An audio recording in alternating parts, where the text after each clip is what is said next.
Somebody go get Bruce. Somebody go get Garfield.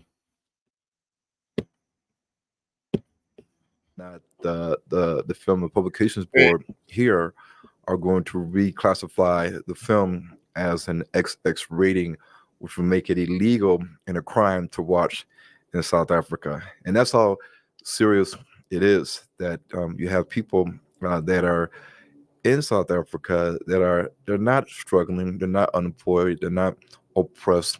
They own a lot of businesses and run a lot of things in the economy, and they're wealthy. You have millionaires and billionaires that are South African of Jewish descent, and for a small minority population here in South Africa to care that much about this one movie and Black people in South Africa getting to see the movie.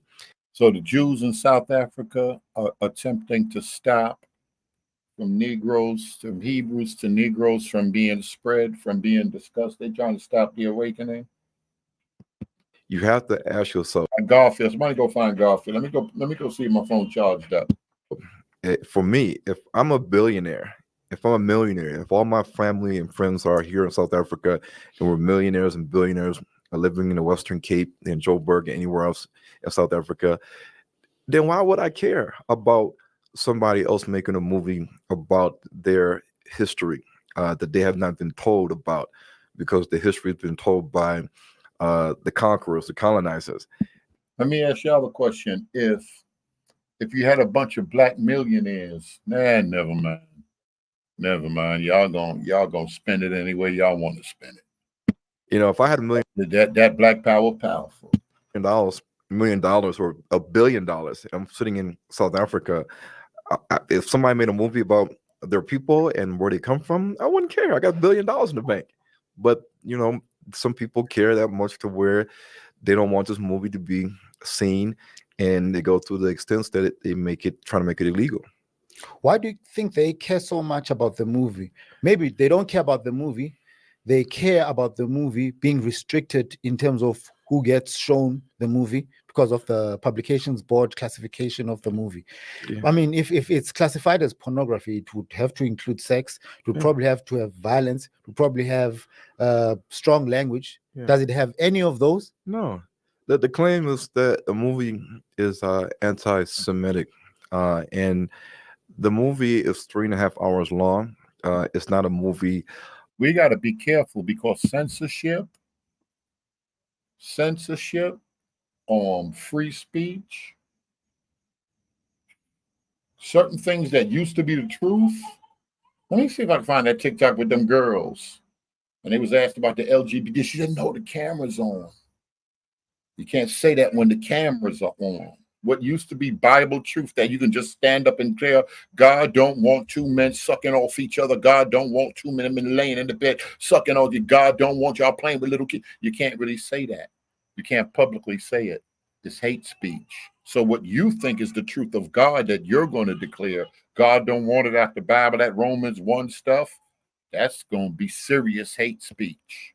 Lock you up, take your house, maybe even death. You folk talking about y'all standing on business. When that time come, y'all prepared for that? Oh, standing up talking about the color of your skin and who you are, and they don't like who I am. I'm talking about the truth of that book and declaring the truth of that book. Hello, how are you? That's the problem right there. That's the problem. I want to see who willing to dive in.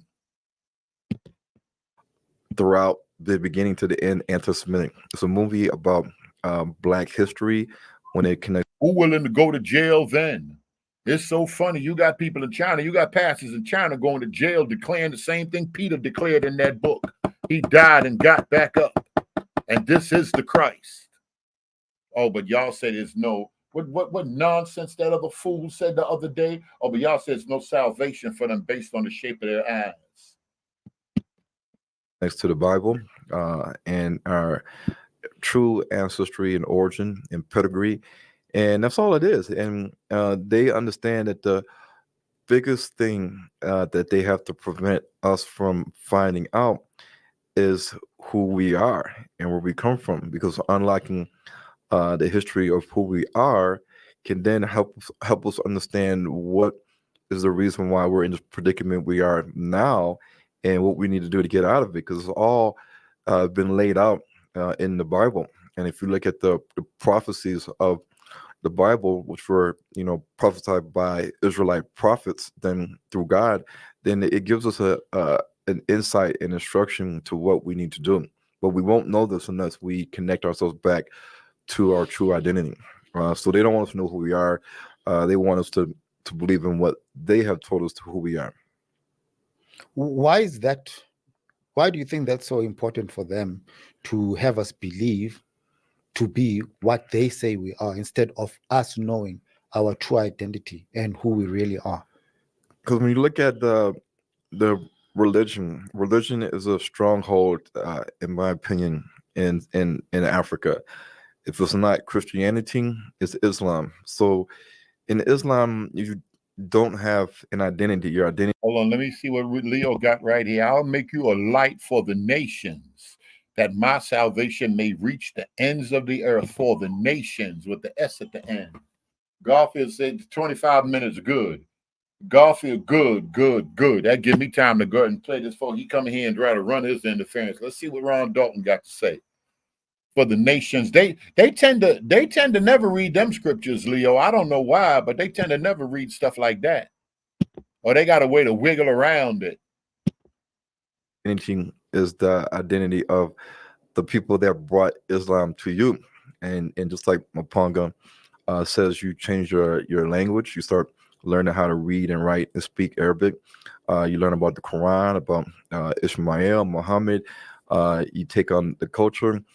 And in Christianity, you're taught that Jesus is white, Abraham, Isaac, and Jacob are white, the angels are white.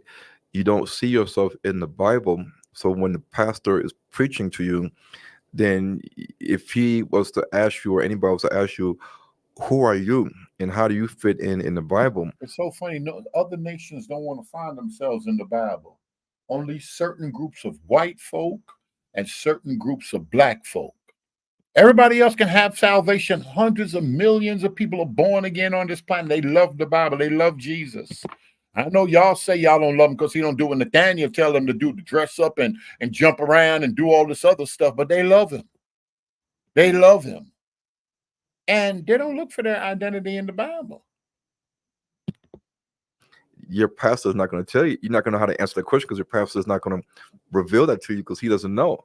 And so then you're like a person with a lost identity. You may say that I'm Nigerian, I'm Ghanaian, I'm from Botswana, I'm South African, but at the end of the day, who are you? How far back can you trace your lineage? And if your lineage is connected to the ancient Israelites, then we have to ask ourselves, well, then who are the people in Israel? If we are the true Israelites, and we came from Egypt with Moses through the Exodus, and we're here now in sub-Saharan Africa. Right here, a couple of things I'm going to have to go back and read now. I want to get through this video for Garfield get on here with his nonsense. Let me see. Wait, Terrence Jones said, I'm trying to understand how keeping your identity is a threat to them. Because of what went down in the Holocaust and stuff, they believe it's a thin line dealing with Jewish people and the media and Jewish moguls, should I say. They'll come out here with their BS, with their nonsense, with their lies, and some Christians may fall for it.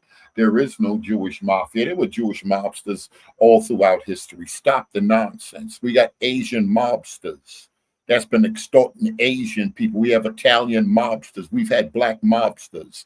Every group. We have Mexicans that bust their gun. They murder. They're cartels. They're organized in murdering and crime. And they're against police and everything. If they can't buy police, folk gonna die. So everybody have that. That's part of the human experience. If there's money to be made, if there's people to be pimped, if there's people to be used, if there's people to be extorted, it will happen. That is what we call part of the sin nature. So when I'm not silly enough to sit back and be sick in my head, all Jewish people are pure. That's silly stuff. All Mexican people are pure. All Italian people are good people. That's silliness. But when you're blanketing one people That could be. That could be a problem. So a lot of people feel when Europe started giving the Jewish people a problem, on top of a couple of kings wanting to rob the Jews because they had pawn shops and businesses and they were involved in banking, wanted to rob them and didn't pay them back, all you got to do is start rumors about people. So when you start saying these people are fake, these people are the synagogue of Satan, you could be lining them up to get murdered. Now, if they're Jews and they got money and they know their grandpops and them was murdered before, what you think they gonna do? At least the ones with the money, they gonna try to protect not just themselves, their culture, their way of life. They gonna do something about it. Just like y'all would expect all of the basketball players and the Whoopi Goldbergs and the Oprah Winfreys and the black millionaires to do something if they want to destroy your way of life. Y'all would expect them folk to get to moving and doing something. That's it. That's what I said. I'm trying to understand how keeping your identity and the way the awakening is, they can't preach that there are black Jews without lifting up they got to make in order to make the black Jew thing work, you got to destroy every other Jew or discredit every other Jew. That's how come you don't hear them talking about the Jews in Asia. People in the awakening, they're not going to discuss that because they don't want to say Jews been traveling all over and Jews look like a lot of places where they've went. They can never discuss that. Certain things must be destroyed, and the exact opposite of black is white. These people must be destroyed in order for the awakening to move forward. Now, how is that going to work for the awakening? Are they going to have people in the inside? Because they got enough money to have people on the inside to attempt to destroy this thing. It's always going to be the silly, blind people that just follow. Like they were talking about the amount of white men without high school diplomas and how Donald Trump has their ear. He could just get to saying anything, but we're not going to get on that. Y'all going to get offended. The silly white men, simple, should I say, white men. And Donald Trump will get to saying some stuff. We'll get to spreading some things and just saying anything and people will go for it. Let's keep going. Let me see. Someone else said something.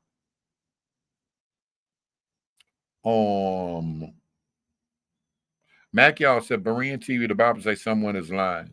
Of course, the Bible say someone is lying. The wicked and the ungodly. Who are they? I just don't want you, Mac y'all. I don't want you to tell me the wicked and ungodly are all the light-skinned folk and all the people that got the pure truth look like me. I don't want you to give me that garbage. Because I done had that with Ben and them. I done had that with Black Power. I done had that. I done wiped out for the culture. I done did what a lot of y'all in here never did for the culture. A lot of what y'all would never do. Y'all not gonna do stuff y'all do to your own people. I done wiped out for the culture. So in a way, I'm kind of trying to redeem myself. Some of this nonsense I got caught up into. And it's easy to happen. Fair use. Known as the Bantu people, then why are we here and they're there and we're not there? And so it leaves a lot of open questions that people are going to ask, because now if you understand who you are, then the Bible is about you. And all the prophecies that people think is being fulfilled in Israel is null and void, because you're the real Jews. That's at the end of the day, that's the biggest thing that they don't want the world to know, because it's going to shift what we believe is the chosen land, or the land of milk and honey, or the land of Israel, and who are the original inhabitants and heirs to that land. And we see today the fighting going on in Israel with Hamas and Hezbollah and the Palestinians and Syria and Iran. And it's all because of, this whose land is it? Who occupied the land? People are angry and upset. And, this is being shown to us on the mainstream media. But ultimately, what if we can prove, like I prove, that we are the true Israelites, and that the land that we are in right now is the true land of Canaan? There are so many things that are being said about the identity of the chosen people of God. You might call them the Hebrews, Israelites, the Jews. Don't know if that matters. there are also differences or differing opinions on where this land of milk and honey that is spoken of in the Bible, the land we today call Israel, where it really is. Mm-hmm. Can you touch on that? And when you touch on it, give us credible, tangible, historical facts. Okay. So, everything that I say, if people don't believe it, Now he said, when you touch on it, give us tangible, credible, historical facts. That's what I'm expecting, and you should be expecting to hear right now. Come on, for Garfield, come and twist this thing up. Let's see. if they say Ron is making this up, then simply research it on your own. Google it. Google. I mean, we got Google nowadays. You can Google. You can Google to Anything you Google, that's how you read. How do you find truth? Can you find lies about black people, weak-minded, wicked monkeys on Google? Which I hope y'all believe, I hope y'all know is lies. Can you Google something and it come up and still be a lie? Are lies and misinformation on Google? If so, how can you begin to distinguish? Is Google a place to start? How does this thing work with these people? Kingdom Come all night long. When you look at the land of Egypt, the Bible says that the Israelites were in the land and they became mighty and fruitful and they multiplied. So much so that the Pharaoh said that these Israelites are becoming more numerous and they're filling the land up. So much so that if they gain allies and they continue to multiply, then they can overtake and control and run Egypt. So then the Pharaoh said, let's do a campaign to minimize the birth rate of the Israelites. So he wanted to start killing the firstborn males. And this shows you that in the Bible, where it says that the land of Egypt, it says the land was filled with the Israelites. So the land of Egypt today is very, very large compared to Israel. Israel makes up 2% of the land of Egypt. So 2% of the land of Egypt is Israel. And so when God told the Israelites, I'm going to bring you out of this land and bring you into a good land, a land flowing milk and honey, into a large, abundant, wide, vast land. It says this in the Bible. It says a large land. It doesn't just say land. It says a large, expansive, vast land. And when you look at the size of Israel today, you look at the size of Egypt. And when they left Egypt, they numbered close to 1 million people. And so when you look at that and you know the Israelites, they practice polygamy, they have multiple wives. And you got to ask yourself, if they left with not only Israelites, but a mixed multitude, it said that a mixed multitude left also with Moses and the Israelites. Why would they leave a land that was already filled with them? And then God said that I searched the whole entire world and chose this land for you as a land I'm giving my chosen people. And it says in the Bible that this land is the glory of all the lands. And you take somebody from a big 20-bedroom house mansion and you put them in a tent.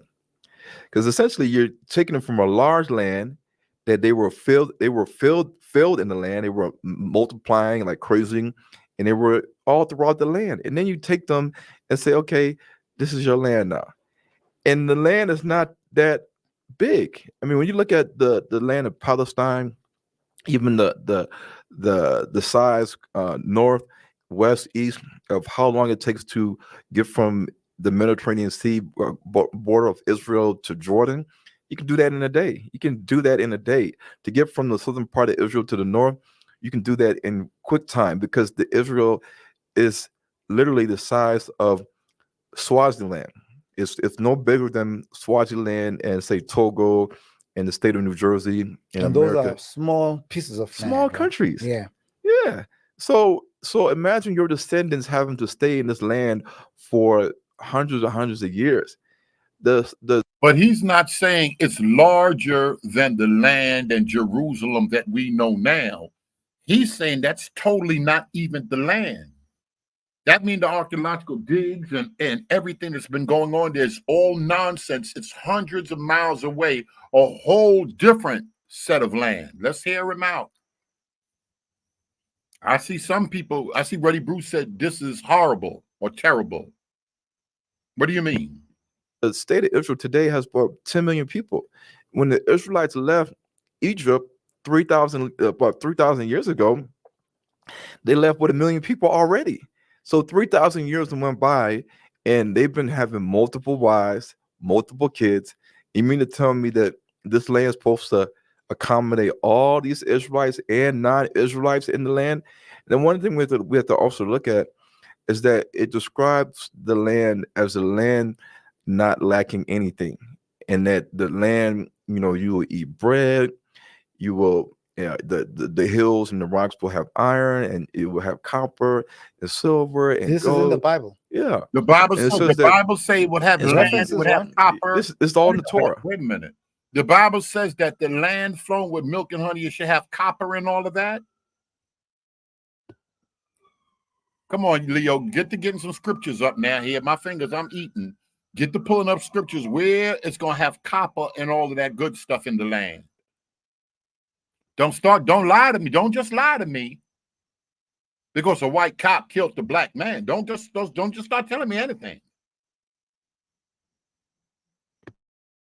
I want the scripture where it's going to be copper and all of that stuff in the land. Copper doctrine. On the Torah. Okay. Now they can. You Anybody, don't have any specific references, because that's one of the things I'm really strict on. Mhm. If you have claims based on the Bible, give us actual references. Well, when you look at Deuteronomy, look at Exodus, look at the book of Numbers, and which is the wilderness. Any Christian that reads their Bible, they can even just, if they don't know the exact scripture, they can Google it and they can see, oh yes, it's right. The Bible does say this is a land of mountains, hills, valleys, streams, torrents, Torrents, which is waterfalls. It says it's a land, flowing with all these things. And when you look at Africa, you see all these things in Africa. When you look in Israel today, you have to ask yourself, why is the majority of Israel a desert? Or verse 9. Why in put it the up there, Leo. 1900s, the early 1900s, why did the Jewish National Fund, why did they start an initiative to plant over 250 million trees? Hold on. Listen to this. 1901. Listen to this. Listen to this, y'all. He said this chat is pro-Caucasian. Let me tell you, get your white behind out of here. Let me delete and get your white behind out of here right now, being that we pro-Caucasian over here. Fair use. Mark Twain visited Israel. He said that the land was barren, dry, desert. He said it was nothing there. He said it was devoid of life and vegetation. So that was in the 1800s when he wrote his book Innocents Abroad, on his ventures into Israel. Since the Jews came in to Israel, they have been planting all these trees. So why they? Yeah, they did a whole bunch, but I think he's going to say apparently it shouldn't have been there. They didn't have to do that if it was the land. Let me see where he's going. Planting trees because there's no trees in Israel. And when you look at all the things that's happening in Israel, in terms of all the imports of grain to feed their livestock, all the imports of cattle and lamb and calves to supply the meat consumption of the Jews, all the water techniques that they're using to provide water solutions to the state of Israel, the treatment of the wastewater, the tapping into the boreholes underneath the ground, the desalination of the Mediterranean Sea and using that water to fill the Sea of Galilee. But still, this is a side conversation. I see Kobe saying something about Google and Chat GBT and AI or Google it's too basic. We've seen an increase in that even be used in here. Folk really feel to get a hold of that Chat GBT. They're giving you a scholarly answer, but we're gonna leave that part alone. Oh boy. Runs into the Jordan River.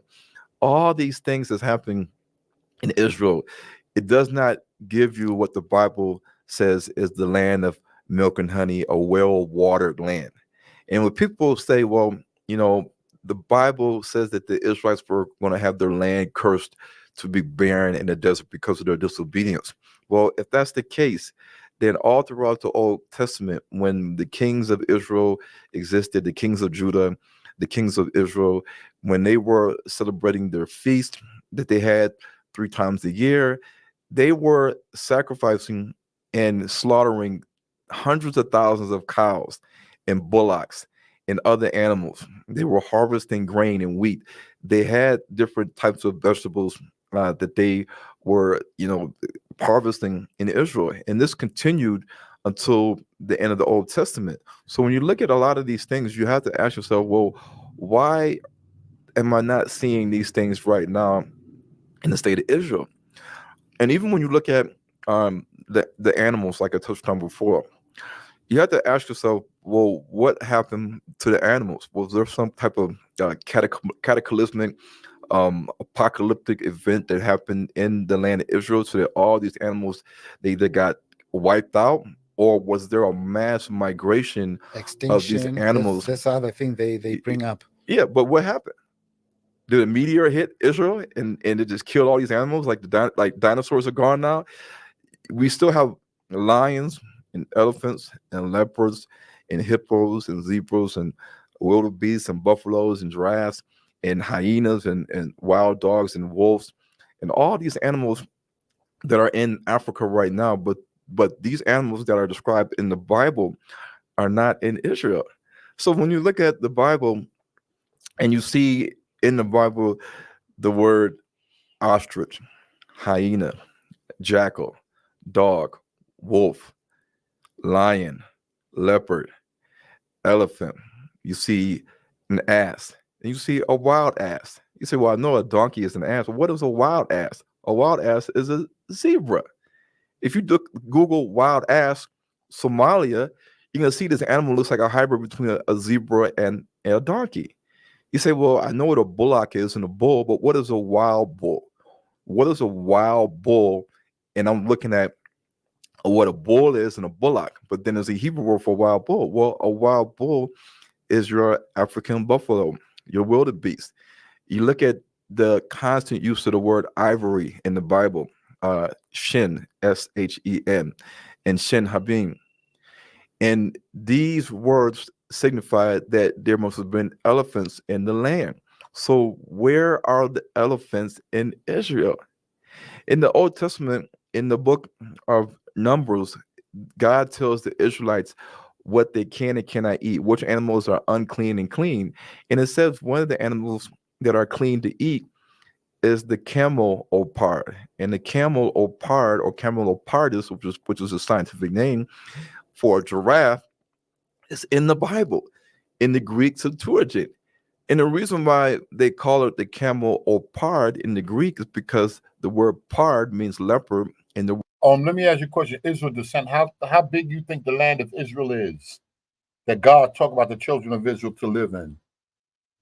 You don't think David? Do you think Jesus walked that? Type one if y'all think Jesus walked that holy land over there, or Jesus ain't walked nowhere around there. That's a lie. word camel means camel. So the giraffe looks like a tall camel with spots, leopard spots.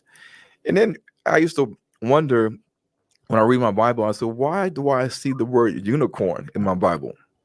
And then I had to understand how the Catholic Church and the Latin speakers, that they changed the word rhinoceros and monocorus. They took that out when they started to introduce the Latin Vulgate. The Catholic Church and the Latin speakers said, we can't have people reading this Bible and it says rhinoceros, because they're going to say, well, in the land. Y'all see that? From the Garfield said he ready in 10 minutes. I want to come deal with this right here. Mr. Want to run his mouth. From the Nile to the Euphrates. He said, this is so sad.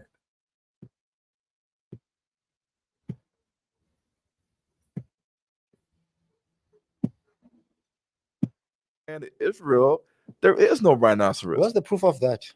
It's in the that Bible. it was first called this It's in And then after a certain period of time, when the Latin people picked up on it, it was then changed to unicorn. Yeah, so if you Google Greek Septuagint, and you can do the Greek English version, you can Google the King James Bible version before 1611, before they started to implement a lot of these changes.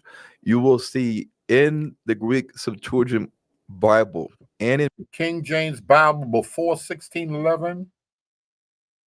many of the old Latin Bibles, in the footnotes, you'll see where they have the word unicorn.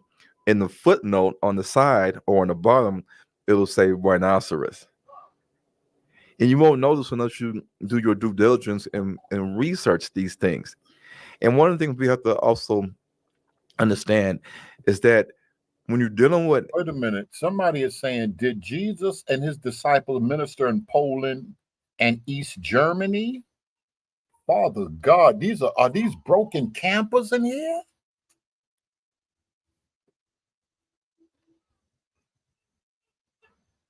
He said no Hebrew Israelite agrees with him.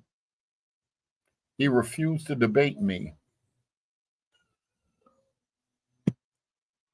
animals of the Bible, like the word lion and bear, and lion and a leopard, you have to understand that a lion is an apex predator. Sure. And so the lion has to have animals to prey on. And they have to have a habitat, including the elephant, including the ostrich, including the giraffe. They all have to have a habitat that they're living in and things to eat. And we know that lions, they don't run around eating rabbits and rodents and cats and dogs and small things, small little game animals. They're killing giraffes, wildebeest, African buffaloes, zebra, all these things. You see the hyenas hanging around the scene. So when we look at these things, you have to look at the aspect of, why am I not seeing these things in the Bible? And when you also look at the word bear, people say, well, there's no bear in Africa, Ron.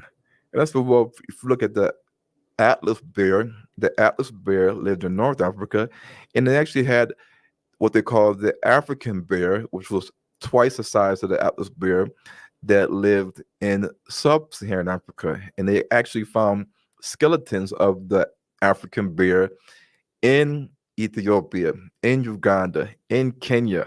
In Kenya, they call it the Nandi bear, the Nandi tribe. This is a Nandi tribe. Okay. Did y'all say yet? Did y'all say if Jesus walked in that land, or Jesus didn't walk in that land? I don't want Garfield to come and focus on shooting down Ron Dalton. I want him to talk about some of this right here. Just released. Just released. He didn't think I was going to play it. Hope to see you there, Israel. Take care and shalom. It's all connected, though.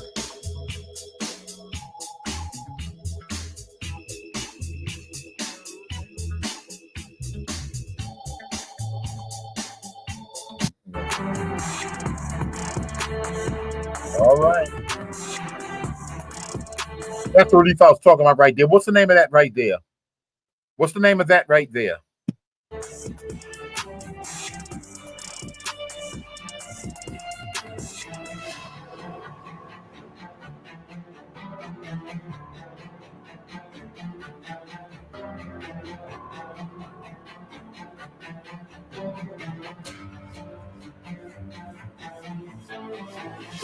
Somebody call Yap Gang to help Garfield. Not to come up here and talk crazy. You ain't just gonna get up here and get to run in your mouth.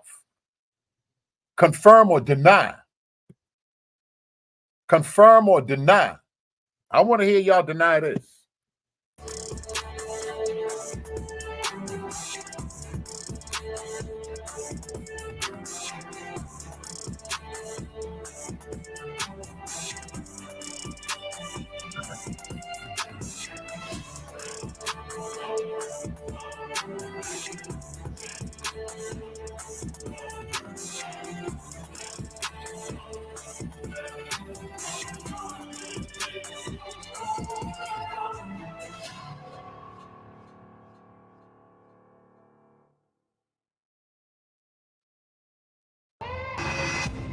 100 proof.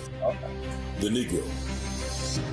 They cut off his fingers and thumbs if they caught him reading those old books. After all, those books revealed his true identity. And they couldn't have him learning that now, could they?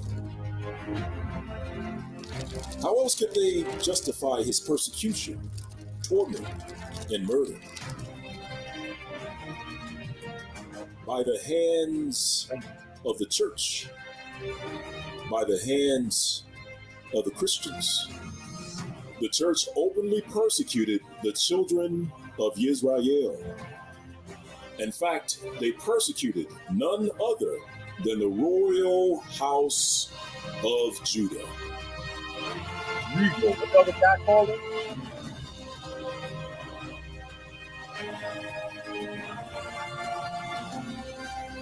Thank you.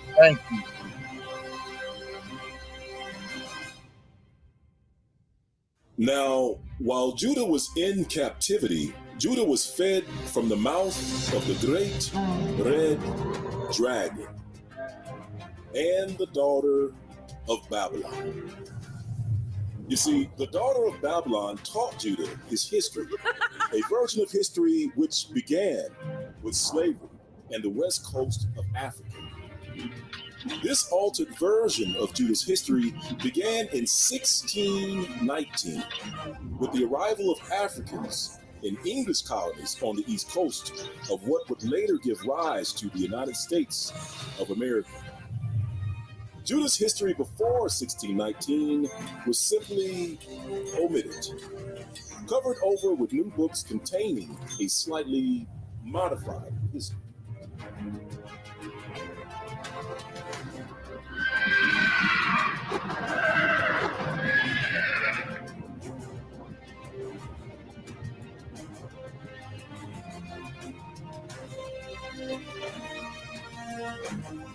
To cover up this truth, modern-day books occasionally omit key parts of quotes which describe the Jews as Negro or Black, often by using well-placed ellipses to hide the truth. To cover up this truth, okay. We can even find modern books deleting entire paragraphs which describe the Jews as being placed on West and Central Africa in great numbers and then sold into slavery. We can also find modern books acknowledging the common understanding of Jews being Black during the Middle Ages, only to propose their Blackness as being metaphorical. Family. These are just some of the discrepancies found in contemporary books and reasons why you should go directly to the source and read it for yourselves.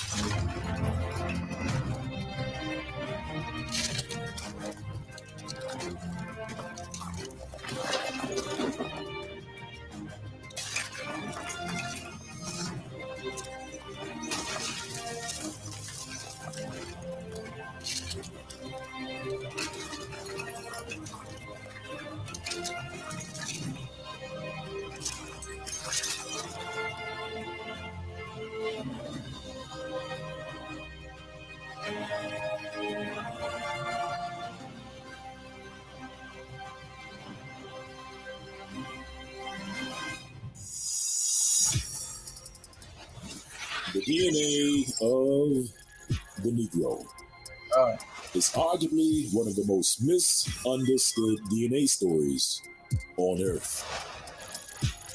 You see, traditional DNA analysis rightfully trace so-called Negro DNA back to Africa. And these relationships are discovered by simply comparing present-day African American DNA with present-day African DNA. And as stated before, this analysis rightfully identifies our deep connection with our African brothers and sisters. However, there's one critical missing component in this type of DNA analysis, and it's called genetic bottleneck. Promotion, they drunk at that problems that you was on what she knows cause she is the same. She's trying to stop playing games. She said love again. She said do not know what they do. They do not see them.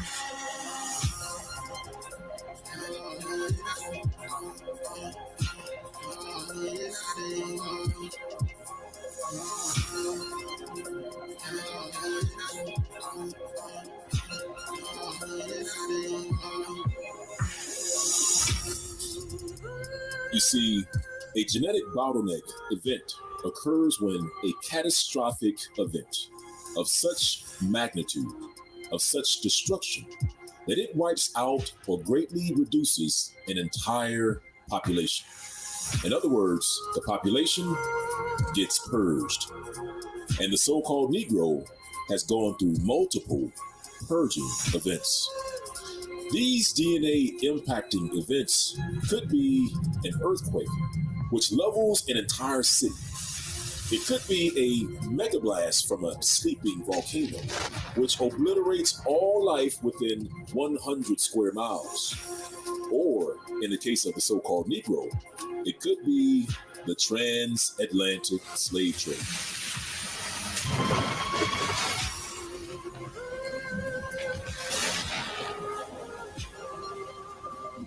Which murdered and displaced millions of people around the world over hundreds of years. Or a genetic bottleneck event could be triggered by an expulsion edict or an inquisition, which evicted and murdered hundreds of thousands of the House of Judah in Spain and Portugal. And so these major events, which caused hundreds of thousands of people to disappear from an entire region, subsequently changed the DNA profile of the surviving population. Most importantly, these genetic bottleneck events impact DNA matches, which display on modern-day DNA reports. For example, so-called Negro DNA isn't found among certain modern-day populations in great numbers. And it's because the Jews were expelled from those places. For example, today's DNA reports don't show so-called Negro DNA matches in and around present-day Israel. However, if we instead compare so-called Negro DNA to ancient DNA extracted from archaeological sites in Israel and Lebanon, we find something unexpected. We find so-called Negro DNA buried in the ground of ancient Israel before the time of the Messiah.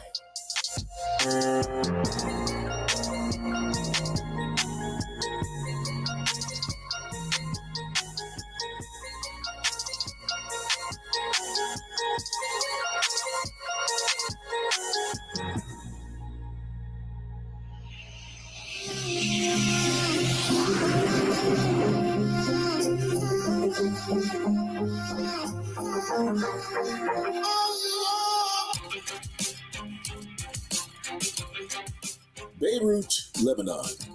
These ancient archaeological dig sites date back as far as 800 BC. Here, archaeologists discovered the remains of multiple people who lived in ancient Lebanon.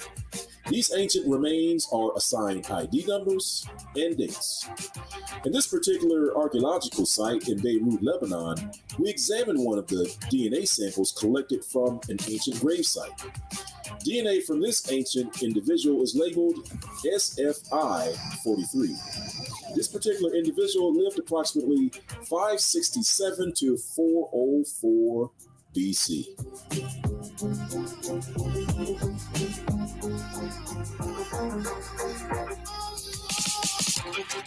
Researchers compared the ancient DNA remains of SFI-43 to modern-day Lebanese and Egyptian populations, as well as samples taken from a previous report. They discovered something shocking.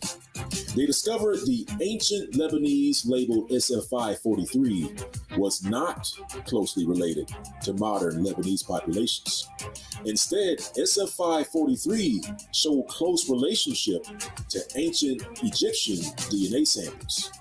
This is related in the following graph.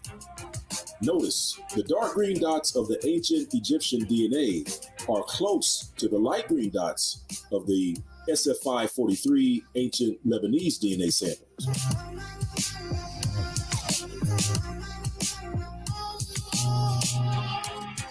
The same findings were illustrated in yet another graph. Now, in this particular graph, related or shared DNA between samples is displayed as red marks. Now, notice SFI43 shows red related marks when compared to the ancient Egyptian DNA samples. However, researchers didn't stop there. They added one additional group to compare their ancient Lebanese SF543 DNA to. They compared it to the E1B1A Yoruba DNA of West Africa. And they were surprised to see that it was a perfect match.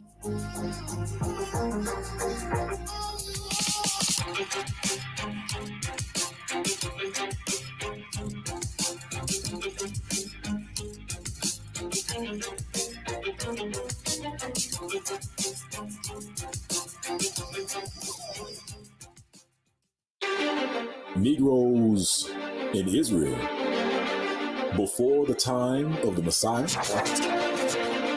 And it's not like we're just finding one person in these ancient sites. In research reports, we find the DNA of our African American queens listed as L0 and L3. That's the DNA of Negroes. And it can only mean one thing. We were there.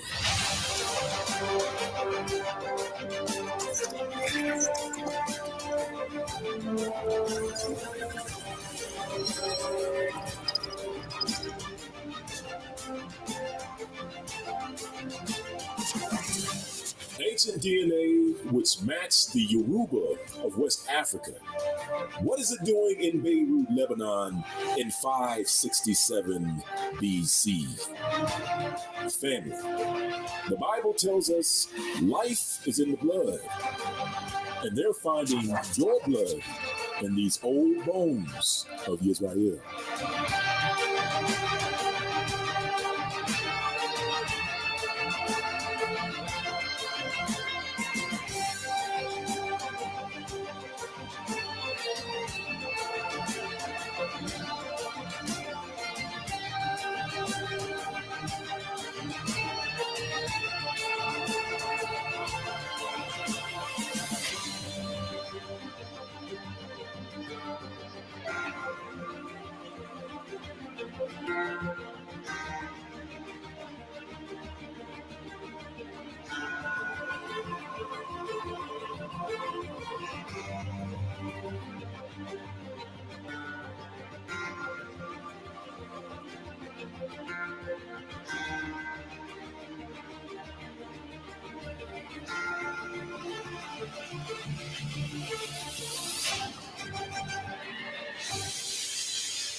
Do you want to know if your DNA matches ancient DNA discovered in Lebanon from around 567 BC?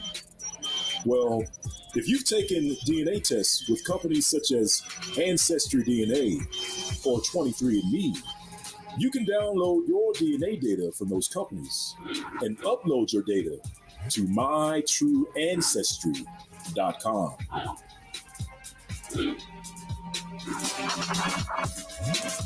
MyTrueAncestry.com will compare your DNA to ancient DNA extracted from archaeological sites all around the world. Now, Prices may vary based on the number of archaeological sites you wish to compare your DNA to. And no, we're not associated with my true ancestry. However, if you want to know your story, if you want to know if you're related to ancient human remains discovered in and around Israel before the time of the Messiah, then upload your DNA today. And not only might you find your literal family gravesite in Israel, you also might discover you have a family gravesite in Granada, Spain.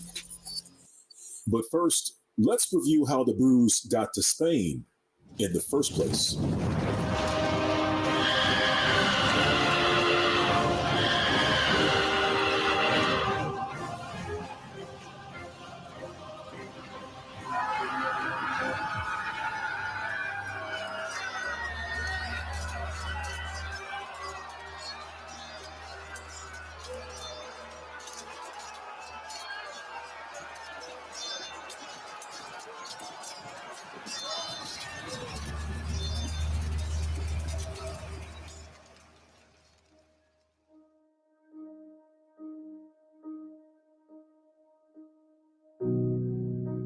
It was indeed the beginning of the time of the Gentiles.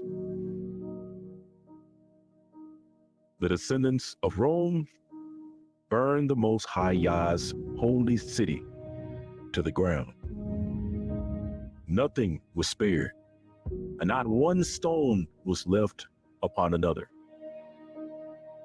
The blood of Judah and Jerusalem ran through the streets.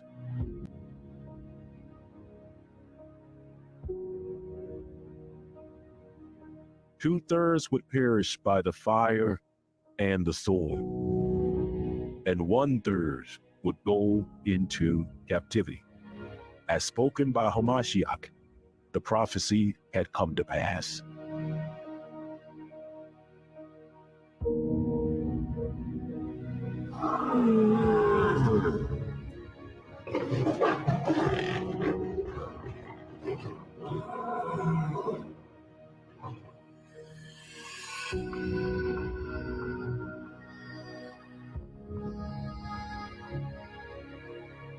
Then let them which are in Judea flee unto the mountains, and let them which are in the midst of it depart out. And let not them that are in the countries enter thereinto. For these be the days of vengeance, that all things which are written may be fulfilled. And so I see you. Garfield, what's the problem? What's the problem? Let me tell you something, man. You know what I realized, man? And I blame the good Israelite brothers, the Israelite claimant brothers. I blame the good ones for what the bad ones are doing. Because they don't speak out, because they under this umbrella like, I'm an Israelite, so I keep this. Whenever Benaiah Ben Israel make a video, I don't believe nothing. First of all, I'm biased. I don't believe nothing he says. I don't believe one thing he says until I read what he's talking about. Because I guarantee you, he's mixing it up because he knows you're not going to research it because you believe. You hear that, Bruce? So Bruce and Ruddy Brew and all you guys who are, pardon the expression, suckers for Benaiah Ben Israel never reviews his work. But if Bruce, I come here, you don't strike me as a source, Bruce. I need the source. I need that source. It sounds good. He got the Brooklyn Magic. He got the Dr. Yorkism in him. Benaiah Ben Israel ain't nobody could make. If Orthodox Moore, who is on the panel, could make documentaries like this, he'd have 1 million viewers. Because Orthodox Moore got the Brooklyn Magic. He got the voice and everything. He ready to go. But if he could make documentaries like this, y'all gonna believe every word Orthodox Moore says. You won't even check the sources. Benaiah Ben Israel has won the people's heart because he's claiming something that you want to be. You want to claim you're a bloodline Israelite. He claims he's a bloodline Israelite and he's going to feed you. Just like Dante is tricking the people to the information. Yeah. They don't want, you see, these people, they don't fact check these people.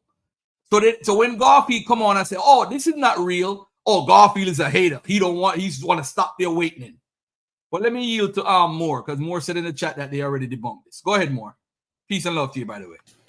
Yeah, peace and blessings.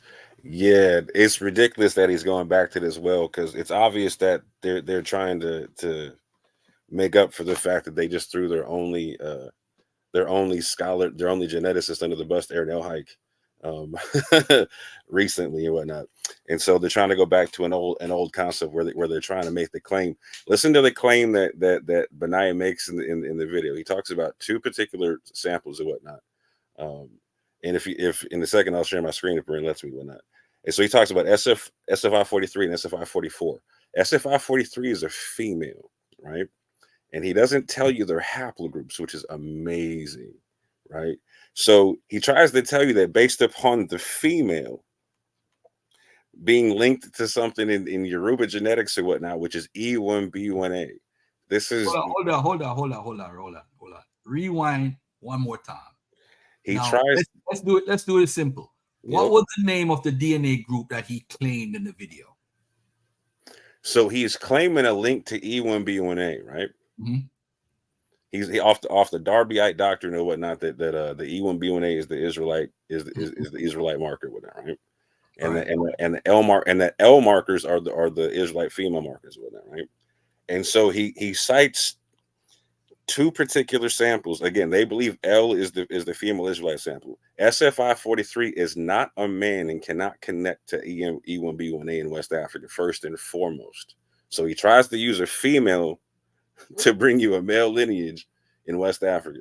Second of all, she's haplogroup T2C1, I believe, right? Woo! As a female, so she's not even haplogroup L. But then, like again, SFI44 is connected to whatnot. They believe they're related because they have the same mitochondrial. He also is haplogroup T on the female side. But here's the kicker, fam. On the male side, he's haplogroup J1A. One more time. The male sample, SFI44, is haplogroup J1A. So neither one of the haplogroups fit their paradigm. And if you want to be technical, they fit other paradigms better. So I put a link in the chat real quick. I put a link in the chat to the study that refers to all the information and whatnot. If you click the supplemental, let me put it in the chat. Let me put it in the chat for everybody. Thanks for that, Moore, because I actually never read the article. So thank you for that. And let me say this, Brother Barine. It shows you how dishonest these guys are to prove a point. It's just like Ron Dalton. No Israelite agrees with anything that he says. If you ask them, what do you agree with Ron with? Well, I don't agree with everything that he says, but I agree with some of it. What is the sum of it? They can't. Bruce, you hear them talking? Can't tell you. Because they are liars. Liars for what they believe in. Liars. They won't be honest and tell the truth. And when Garfield and Moore, they're going to put you in the category 2. They're going to say you a hater too. They're going to say Moore's a hater too. Put me in that category. I'm straight with it, fam. And it's crazy. Now, let me ask Bruce, the Ruddy Brew, or what's that guy that always taught nonsense in the chat? I forgot what his name is. Israel Descent? Not Israel Descent. Whoa. Who be beefing with Garfield in the chat section? This guy, I forgot his name. But anyway, regardless, Russell Higgins. There you go. Just like you did with the bird. You look at Russell Higgins. Oh, so Russell. Okay. What do you have to say about this? What do you have to say? And then he argued with me because I made a statement that the second wider comes from the bird's name. And I could prove it right now that I didn't even lie or make it up. I could prove why I said that. Now, looking back into it now, I don't think I'm correct. But I know why I said it and I couldn't make the case for it. But it's not about... Look at Bruce.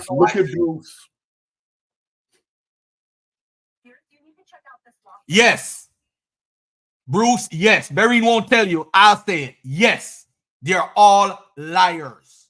Ruddy Brew, I thought he don't even bear witness with I don't this. know about Ruddy Brew. I don't know about Ruddy Brew. I take Ruddy Brew out of that. And Bruce, I would take you out of that. Because I don't think Bruce don't know no better. He just an armor bearer. I think Bruce is deceived. Yes, I believe so. Yes. So now watch this. Bruce, I dare you say in the chat that Benaiah was right and Moore was wrong. I bet you can't say that. I bet you won't say it today. Why you can't say Benaiah Israel is wrong on this information and is deceiving the people? He could never say that about the people he named. He could never say that wrong in anything. You see what? They're never wrong. The respect to a person's argument, they like to say that you're a respect to a person, so you can't go against a person who you rock with. Let me tell you something. If Bereen come on today and say, hey, what? 2 men can get married, I'm a bona fide upon Bereen. And Bereen you got to. Come on. I'm a bona fide upon Bereen. If Orthodox Moore come and tell me it's perfectly right for somebody to go and rob banks on Mondays, every Monday, I'm a bona fide upon Orthodox. You got to. You're supposed to. So now, when Benaiah Israel said, where are you in the audience saying, hey, Benaiah Israel, you got to answer to this. Where are you jumping on the panel now? Oh, you got to watch this Benaiah Israel video he made. You remember he said to you the other day, Brother Bereen, go get the video with Benaiah Israel. Was this video he talking about? You see what I'm talking about? Bruce, yes, he said you need to get the Benaiah Israel new video, or somebody on the panel said it. If it's not him, it's somebody else said it. Now that we play the video and we find this in the video, what do you have to say as a response? This ain't even a new video. Benaiah Israel, look at that. You see that? This ain't even a new video. He's just chopping and screwing old stuff. Like, that's the cold part about it. It's not even new. Oh, so this ain't even new, Bruce? And to be to answer Matt's question, he wanted to know what is the Israel of Benaiah? What Israel? What land? Look on the screen. He got it right there. He got it right in the Levant, fam. House of Judah, right in the Levant. Oh, wait a minute, in Levant. Yeah, his paradigm and We Woke Now's paradigm is that Israel is in the land of Israel. They don't do the in Africa thing. Oh, so Kelly ain't going with that Ron Dalton stuff. No, now that it's Benaiah. Okay. Wow. They're wrong as 2 left feet on the DNA or not, but they at least got Israel and Israel. Look at that's all Bruce can keep saying about Bruce telling me Berean Ron Dalton brings truth. He don't know. I don't give a. He don't know that don't mean nothing to me. Him saying it over and over and over like an old timers patient, that don't mean nothing to me. I'm not. I don't ride these dudes like that. I'm not. I know what the game is. I know how to swing it. When you building a cult, bro, I'm telling you, I studies these cults, Bruce. I'm heavy into that Yahweh bin. I'm heavy into that Malachi Zio. I'm heavy into that nonsense, the LeGrands and Crown Heights. I'm heavy into the madness. Jim Jones, I'm heavy into that madness. You can't give me that, bro. I've been studying this too many years. I see signs of a cult. I see they swinging something. How they pick up the DNA guy and they praising him, and then him and Kelly drop the guy. I'm heavy into this, Bruce. I know they trying to swing and finesse. I know the Fugazi. That's how come I stayed so long on Dr. Katz, Bruce. What you would do, what you can't do, I could do that. I look at somebody and rock with somebody and flip on them the next minute. Nah, bro, you ain't right. You ain't right, but you can't do that, Bruce. That echo chamber you too steep in that thing. You can't do it. I ain't mad at you. That don't mean you're a bad person. But how all them folk you named, they could never do no wrong? Man, let me let this video play. The Brews were taken to Spain and Portugal by King Nebuchadnezzar of Babylon and General Titus of Rome. Both groups of Brews were royal. Nature Boy told them to bark, jump up and As down. the following reference reads, and it reads, the Spanish. My mind gotta wonder what would make Nature Boy tell grown folk to jump up and down, and they jump up and down. But Bruce ain't thinking about that. I thinks about that. What would possess them to do that? He said, I'm God to them. Jews maintained that Thank they God had been to you, transported hither after the destruction of the temple by the Babylonian conqueror Nebuchadnezzar.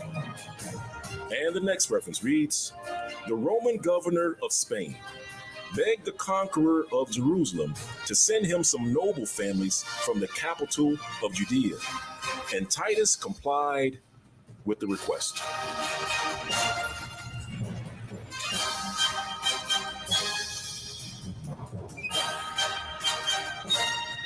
Hey, Brent, they want me to share the source of the chat, fam. So All we right, see go ahead. the footsteps of the sons of King David made its way to Spain and Portugal. Listen to Bruce. Bruce finna put cases on all of y'all. That's my friend. Y'all better be lucky I'm in class. I can't come on to debunk all this deception y'all spewing. We got the deception. But Ron, Dalton, Ashonda, Lodge, and Tayu, those are the gods. Those are the gods of the earth. No lie can come from them. Boy, you better not talk about them folk kissing the Pope ring. You better not do it. You better not do it, Bruce. I ain't never seen such loyalty. I ain't never seen it. Let me go back to this. You ready? Yep.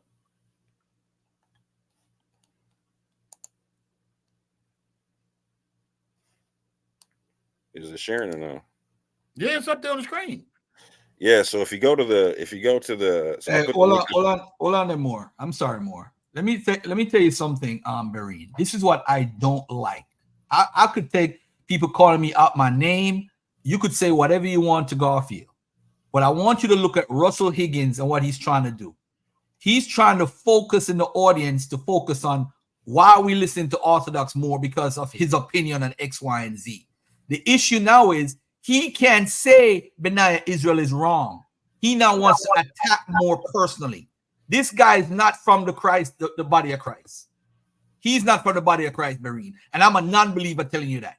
Because he can't deal with Benaiah Israel being wrong. They If you gotta can't run say Benaiah Israel is wrong, they don't want to deal with it. you fake.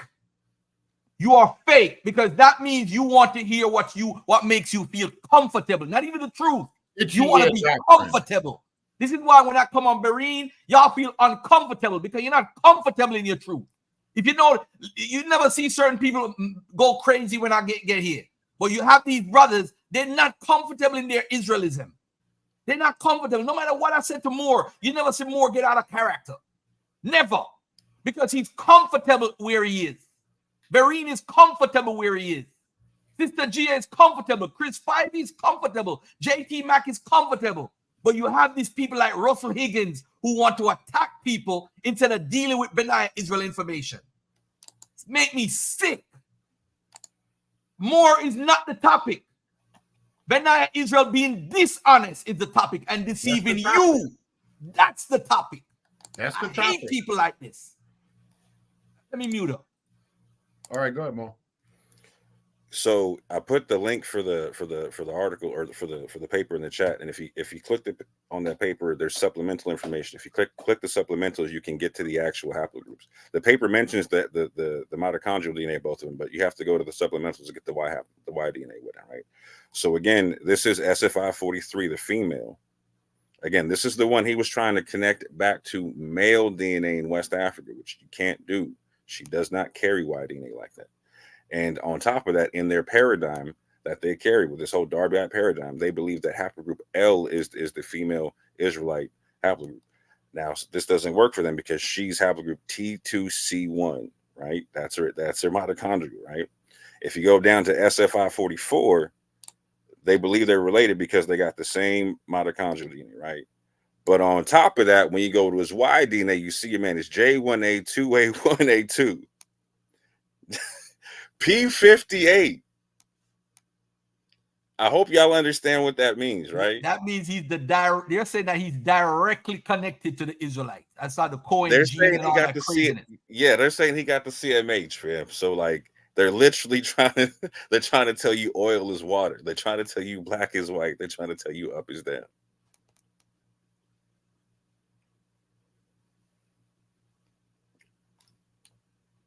I rest my case. I'll leave it there. Is that enough evidence, Higgins? Is this fake what he has on the table? I put the article in the chat. Yeah, and I put it in there before Garfield did. Is it fake? Is it fake? We're talking to Russell Higgins now. Is it fake? Is that good enough for you? He did look at what Jay Guida said. He did link her to E1B1A. So Jay Guida is man enough to say, yes, that is craziness. She's T. Wow. And he did link her to E1B1A. I don't know why he did that. Why did Benaiah Israel do that? Because Darby did that. Deceive you? Darby taught that everybody, all African Americans, male and female, carried E1B1A. I didn't even know that. Yeah. You just taught me 100%. something here. Look at Israel Descent. It's running deep right now. Garfield want to debunk Israelites, but don't want to debunk the Christian church for saying God love everyone. They don't want to deal with none of this. That's my man, but they don't want this work. Y'all are not used to facing things straight up. That's not the subject. We could get on the nonsense. I love blowing at the church and they nonsense. I love saying the church got a criminal record, but you got to deal with this Israel Descent. Don't do this, brother. You from Miami. I thought you deal with this stuff. I thought you one of them cats that keep it a buck. Keep it a buck. If he's G'ing some of Israel, if he pimping some of Israel, if he lying to some of Israel, keep it a buck. Nathaniel don't even rock with DNA like that. And UIC, bro, this is some groupie. I'm scared a little bit. I'm scared a little bit. Not a Benaiah. I ain't scared of Benaiah, but I'm scared brothers that I respect. I'm scared the way they moving. This ain't time to talk about that right there. This bother you that much? And you come from a camp that don't even lift up DNA? Man, this is revealing here, y'all. This is revealing. Go ahead, Moore. We're going to get back to Benaiah. So sad. So this is another big DNA mishap that he does in the Levant, because he also makes the claim that that the Natufian samples, that there was E1B1A found amongst them, because he misread a DNA paper that said that that E1B1 was there, which is the precursor to E1B1A and E1B1B. So he thought that the paper was saying that it was E1B1A, etc., and it's not. So all over the place, they're getting their ancient DNA mixed up, trying to make this ancient to modern link that they cannot draw, and that they're completely going against all genetic principles and sciences to actually to do and whatnot. So it's fallacious on its face. They're literally, like I said, they're telling you black is white, up is down, and whatnot, right? And they're selling it to you. Like, this isn't all their DVDs that they're selling to you, all that type of stuff, right? Even go like so Pastor Kelly, he even does the same thing. He talks about like ancient bones and Negro bones in the Levant and whatnot, and it tries to make them all link up with modern day. And it's not the same thing, fam. And it's a sad proposition, because and for Bruce, I respect Bruce, right? Because Bruce is like, I don't even deal with DNA. I respect people like that. They like, not only deal with that, right? But at that juncture, now I got to ask you this question, right? Like, because you deal with, like, again, the law, Bruce, right? So I need to understand these claims beyond a reasonable doubt, then, right? So even if I don't agree with DNA, right, is the claim you're making matching up to the science and whatnot, right? Like, so if you're claiming that people in West Africa, if you go with the DNA, if I'm rocking out with the claim, like, can I show this to a reasonable doubt that SFI43, a female, connects to E1B1A in West Africa? No, I cannot show that in any way, shape, or form beyond a reasonable doubt. And at that juncture, we have to recognize, okay, there's an issue here, and we like Garfield saying, like, so shout out to the people that were calling out Dr. Katz and whatnot. You know what I'm saying? Because I know me and Moss was doing that at the very beginning. Shout out to the people that call out the DNA stuff and whatnot, right? Because I got no issue with you believing what you believe and whatnot, right? But when it comes to this whole concept of you're proving something to be true, again, the video says 100% proof. 100% proof. Like, this is supposed to be an infallible thing. You're supposed to be able to stand on this. You should be able to teach this to your kids. But if you take this to any geneticist, you will get laughed out of the room. And that's problematic, fam.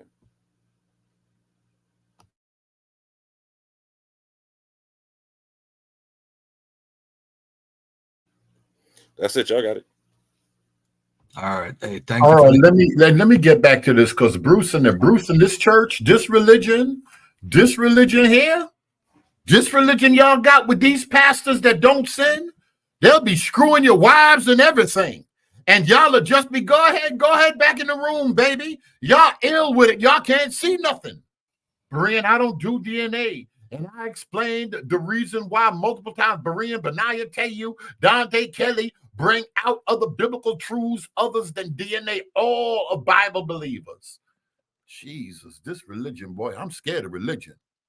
Oh boy, what Dunamis want? What's up, Dunamis? I'm Hey, scared. just real quick. Go ahead. Uh, Joel 3:21. Is it possible more that so-called blacks in America have a Israelite soul, and God sees their suffering, and He's going to cleanse their blood to become E1B1A? Because that's what it seems like some folks are going with. Even if the DNA don't line up, they have their Israel mystically, like a Jewish soul. Like how the rabbis talk about Jewish soul for converts. So could they have an Israelite soul, and God will cleanse their blood like Joel 3:21 says? So if they have an Israelite soul, why does the blood need to get cleansed? Because it's about bloodline. So they're bloodline by faith, and they're Yeah, this is the sad thing about that whole interpretation, right? Is so there's a few different ways to understand blood, in like the concept of dam in the Hebrew and whatnot, right? You have literal blood, you have the concept of like wine and juice, for instance. You have the concept of blood guiltiness and blood innocence and whatnot, right? For instance, you see King David speaking this concept to God, and he says, "Remove my blood guiltiness from me, or remove this dam from me, this blood from me," right? It's crazy to me that people would prefer to have this verse mean that the DNA of a person is getting purged versus their blood guiltiness versus a person being made clean in the sight of God. That's a crazy thing to me. And the fact that people are on that level with this, it lets you know that this is a whole idolatry of the self, and people want a supernatural chosen position in this whole thing. And it's more, is there an Israelite DNA here in this country? Some people argument came up. People got mad yesterday, and they said, "Yo, y'all are identity thieves." Basically the challenge came out there, prove that y'all are Israel. What DNA? What haplogroup seems to be Levant Israelite DNA that matches African Americans? Is there anything? So there's two main arguments to make with that in terms of the haplogroup, right? You have people like Vocab Malone who go with the CMH concept, this JP58 I was just showing on the screen, and us and Yap who go with more of like an E1B1B concept, right? Either or, you can find the J1 in the Sahel in West Africa in low numbers, and you can also find the E1B1B that we're talking about there as well. That transferred into America in very low percentages, extremely low percentages. Like we're talking like low percentages. What was that?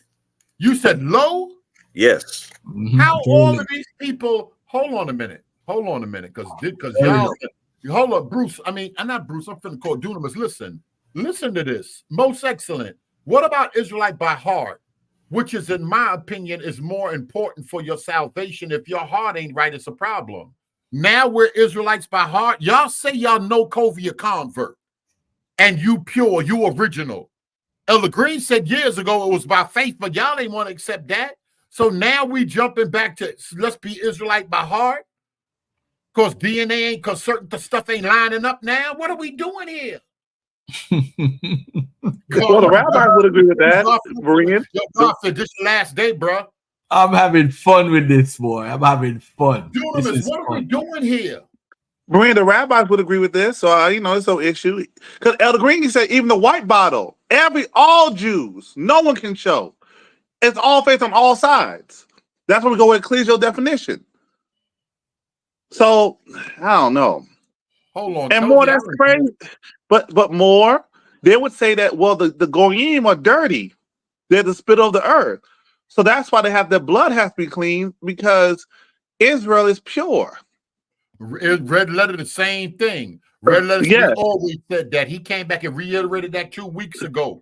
This thing by faith, I played. What's to do with the ARs down in Tennessee? I played Dallas. Dallas, if you're born again by the Spirit, you're true Israel.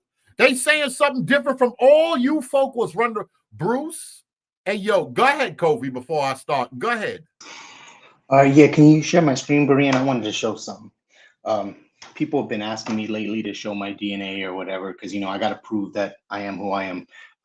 But this is the website that Benaiah told us to go to. He said to upload your results to mytrueancestry.com, right? This is mytrueancestry.com, and I just want to take you through what I got. This is my results. Benaiah said that. Benaiah said this, yes. Mac, y'all saying there's a bloodline period. Well, where's that, Mac? Don't just start talking us and giving us Masonic law. Where is it at? You saying there's a bloodline, but Mac, I'm good with you. Go ahead, Kobe. All right, so check this out. This is the analysis summary. If Yap Gang is actually walking me through the steps to get this, but you go through analysis summary, you go through your ancient populations, ancient sample matches, then you go to sample by era, and it says the Neolithic age. And my number one match is Bronze Age Yahoo Southern Levant. You click on the info for that, and you go to the closest ancient, and look what comes up. Canaanite Semite. This is my first one. Who's talking? Who's this talking? This is Kobe. Oh man, is this the Kobe? Oh, what? And Benaiah said to use this website. Benaiah said to use this. Is this the guy they hate in the chat so much? Yep. Is this the guy they call fake Israelite? Mm. Oh man. Now listen to Ryan Harris. Berean, how many times have I said DNA will be muddy because nobody know what Israelite DNA look like? But all of y'all saying y'all pure. Y'all saying y'all know y'all bloodline. Y'all know Kofi convert. Hold on. How Let's the not hell forget can you know Israel this stuff? Berean. How can you know this then? Wow. Can you say full of it without saying full of it? Yeah, some people, somebody in here funny to me. Somebody in here funny to me today. It's all by faith. It gets in deeper where exactly it's at. And again, I mean, the first person that actually said to use this that I knew about was Zion Lex, because he used this. So that's when I first used this. And then Benaiah said to use this. All the Israelites say use this. So I used it, and mine says Semite. What was Zion Lex's results? He was Egyptian, to an Egyptian king. Oh, to Ramesses III. Yeah, something like that. Yeah. And that. But yeah, I just wanted to share this. You know what I mean? Like if Benaiah says to use it and I use it and it says Semite, what does that mean? And I'm not E1B1B. Not just Semite, Bronze Age Semite. They put you in the right place at the right time. At the right time, yeah. Bronze Age Yahud Southern Levant. Kobe, you're a real Israelite, bro. You're a real Israelite. Now, Kobe, to be fair, how do we know that you didn't take your DNA sample from a black co-worker and send that in? Y'all doing it blocking, blocking. Listen, hey, yo, listen, this is the only thing that scared me with you religious folk. Listen to Mac, y'all, Berean. God chose the bloodline by election. What bloodline? Abraham, Isaac, Jacob, whose name was changed. The Bible says bloodline. You can't argue with God or the Bible. That was JT Mac was talking about when y'all start talking about, oh, you either believe God. Yeah. All the people that say that DNA doesn't prove anything, how come they weren't saying this whenever Benaiah said to use this? We just watched a whole video on Israelite DNA, 100% proof. Well, he forgot percent, but 100 proof. And no one said anything about what DNA don't prove nothing. They were writing with it. Now that I use the exact DNA site he said to use, now we don't write with it. It just doesn't make sense. When Jacob wrestled with the angel and his name changed, did God miraculously bring a new DNA to the planet? And answer me that, Israel descent. And that's why I asked humanity, are you a Chaldean? Because Abraham comes from a people. So it's now, Bruce, you can't give me that minute. Bruce, you let the preachers let them sleep with the kids. Yo, this is made 9 days. You're giving up the kids as offering, Bruce. You can't give me this garbage you talking about, Bruce. I received this garbage. It's all by the Holy Scripture. Now he gonna manipulate. If I don't believe the Bible the way him and Jim Jones didn't believe it, I don't believe the power of the Scripture. It's all by the Holy Scripture, Bible prophecy, true historical history. Y'all don't believe the Holy Scriptures, bruh. I don't believe nonsense. I know when the math ain't mathing. I know when I'm in a cipher with remedial. Hey, Berean, Bruce already told on himself. I have one more question, and I'm gonna go. How come this site that Benaiah said to use portrays the Canaanite Semites? Light-skinned folk. Yeah, what's up with that? A master. Benaiah is a master in Israel. Why would he stare you to the pale people? Y'all gotta use their technology and he didn't say I gotta head back to work. I just wanted to share this with y'all. all right. Kobe is simple. The Jews infiltrated the site. Mossad has the power, cybersecurity and whatnot, and they change the images. Just like the Bible says. Someone give me Maccabees 15 that they change the images, the Greeks. So it's a conspiracy to hide who we are, even in the tools that we're using. Let me stop. That's somebody will actually say that too.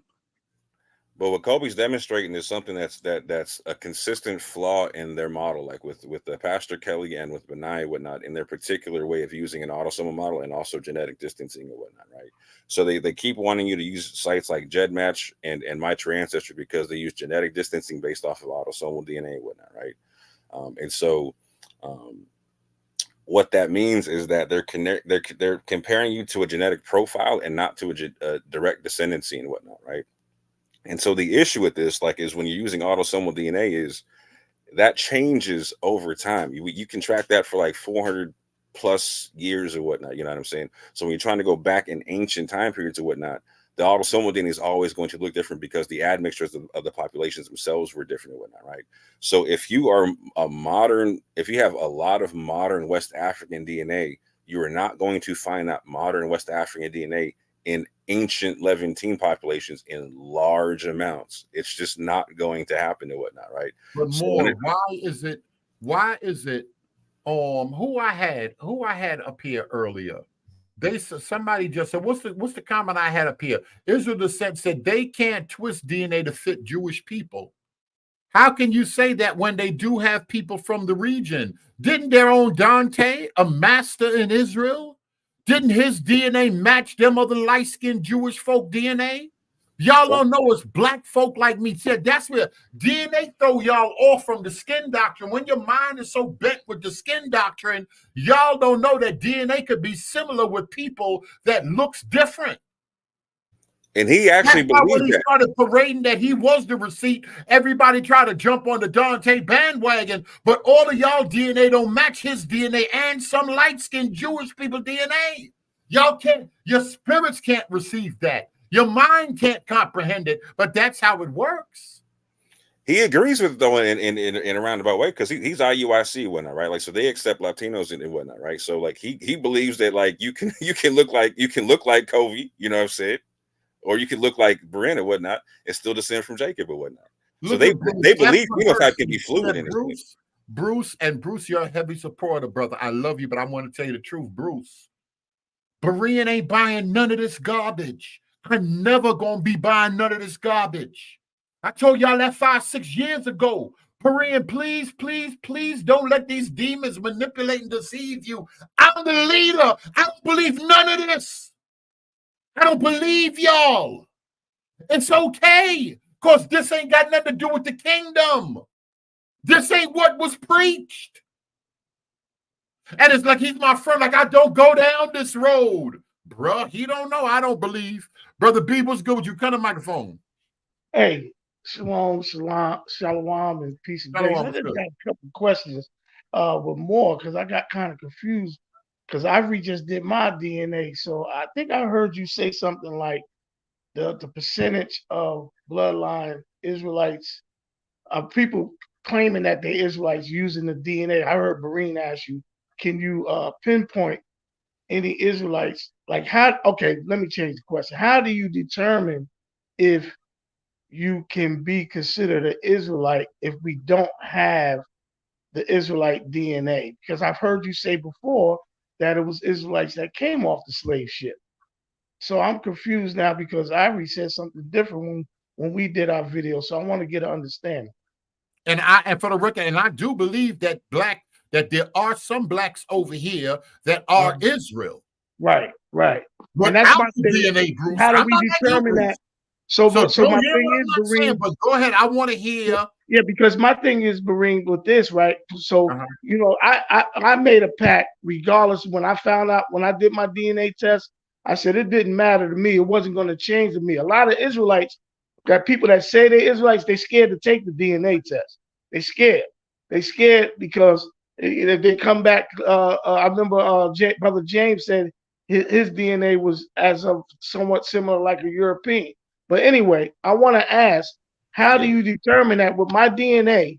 How do I determine if I'm considered an Israelite then if we have no foundation to match the DNA?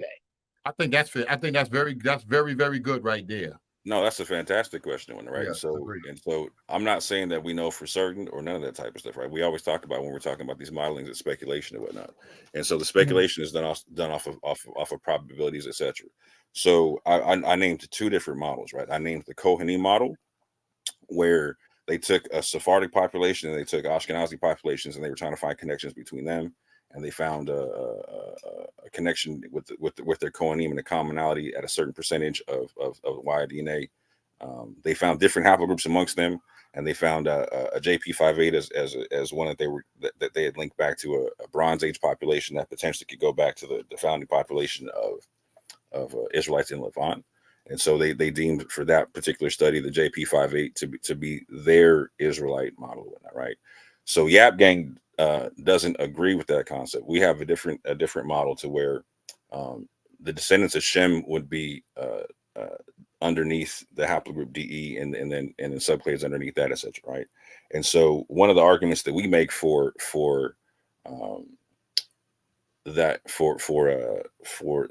Israelites potentially being haplogroup E1B1B is the fact that Samaritan Jews, who were said to have never really left the land or whatnot, their Levites, their Kohanim, were found to be 100% to be E1B1B, even though their surrounding population was haplogroup J, etc. Right?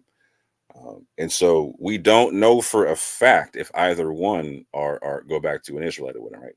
But if you're using those populations as proxies or whatnot, those two particular haplogroups would have come off the slave ships in very small numbers, although they are found in the Western Sahel, etc., which means that. So again, a lot of people get stuck on this bloodline concept, and I want to be 100% clear about this. I'll say this to Garfield and everybody. I believe a small percentage of people that would have come off the slave ships would have been descended from Israelites, but a larger, like you could get the majority of the people who would have been Jews in West Africa would not have been bloodline. They would have been converts or whatnot. Whenever you have bloodline going anywhere, like the Lemba going anywhere, anybody, right? I mean, people claiming bloodline and whatnot, they convert other people to what they believe in, right? So it's always a mixed multitude model, no matter how you slice it, right? So I'm sorry. Wait a minute. Look at more. Look, I gotta walk away. Look at what Most Excellent's saying. Because I remember they was parading other guy DNA, and he was saying he was the receipt. If them people are fake, why the pride? And what the hell is going on here? And so E1B1A is, I was told that's more ancient, and that's the older brother than E1B1B. Is that true? I can't hear you. Somebody go out. So you talking about E1B or E1B1A? Because you were E1B. You were E1B1. You were EP2. No, I took the second test. Remember, I told you I took the second test. Oh, what the results come back as? And it came back EP252, E1B1A. That's what. Oh, okay. And it was from the V38. So you Israelite. So you're an Israelite. So I mean, I really don't know DNA, Garfield. So I can't sit there and say one thing about me. If I don't really study and don't know, I'm gonna keep my mouth shut. So is your DNA close to some of the limbo over there? So I know this. No. I know this. More.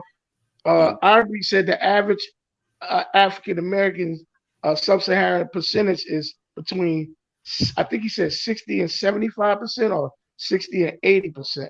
60. Am I right? 60 and 80. I was 90 something. Mm-hmm. And most of my DNA population was in Ghana, because my grandfather was born in Ghana. Most of my DNA percentage was Ghana and then Igbo land. I think it was 33% Igbo and 32% Ghana. So I'm doing a big Y right now. I'm waiting on the results for that. So what I wanted to ask, because also mentioned Zion Lex and said our two DNAs were very high percentage.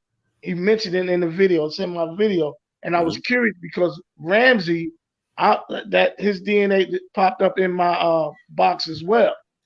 Ramsey. So I was confused because Ramsey is an Egyptian, right or wrong? All right, but he's classified as E1B1A, and I think in some studies he's been reclassified as E1B1B. Right, and that's what they said in the thing too. So my next question, real quick. I think they're gonna do it over. I don't want to the whole Ramesses the third thing. Hold on one second, Barawak. Okay, the whole Ramesses the thing actually personally contacted a scholar in the studies, and he actually reached back out. So they're actually gonna do that over. I'm actually supposed to interview him too, but I've been so lazy and so busy. I can't, not lazy, but busy. So I can't get to interview him because I want to do that actually live so people could hear that about the E1B1A. That Ramesses the third thing. I don't think they think it's. I don't think they think it's. I don't want to hog everything up. I'm just trying go ahead, bro. Get an understanding.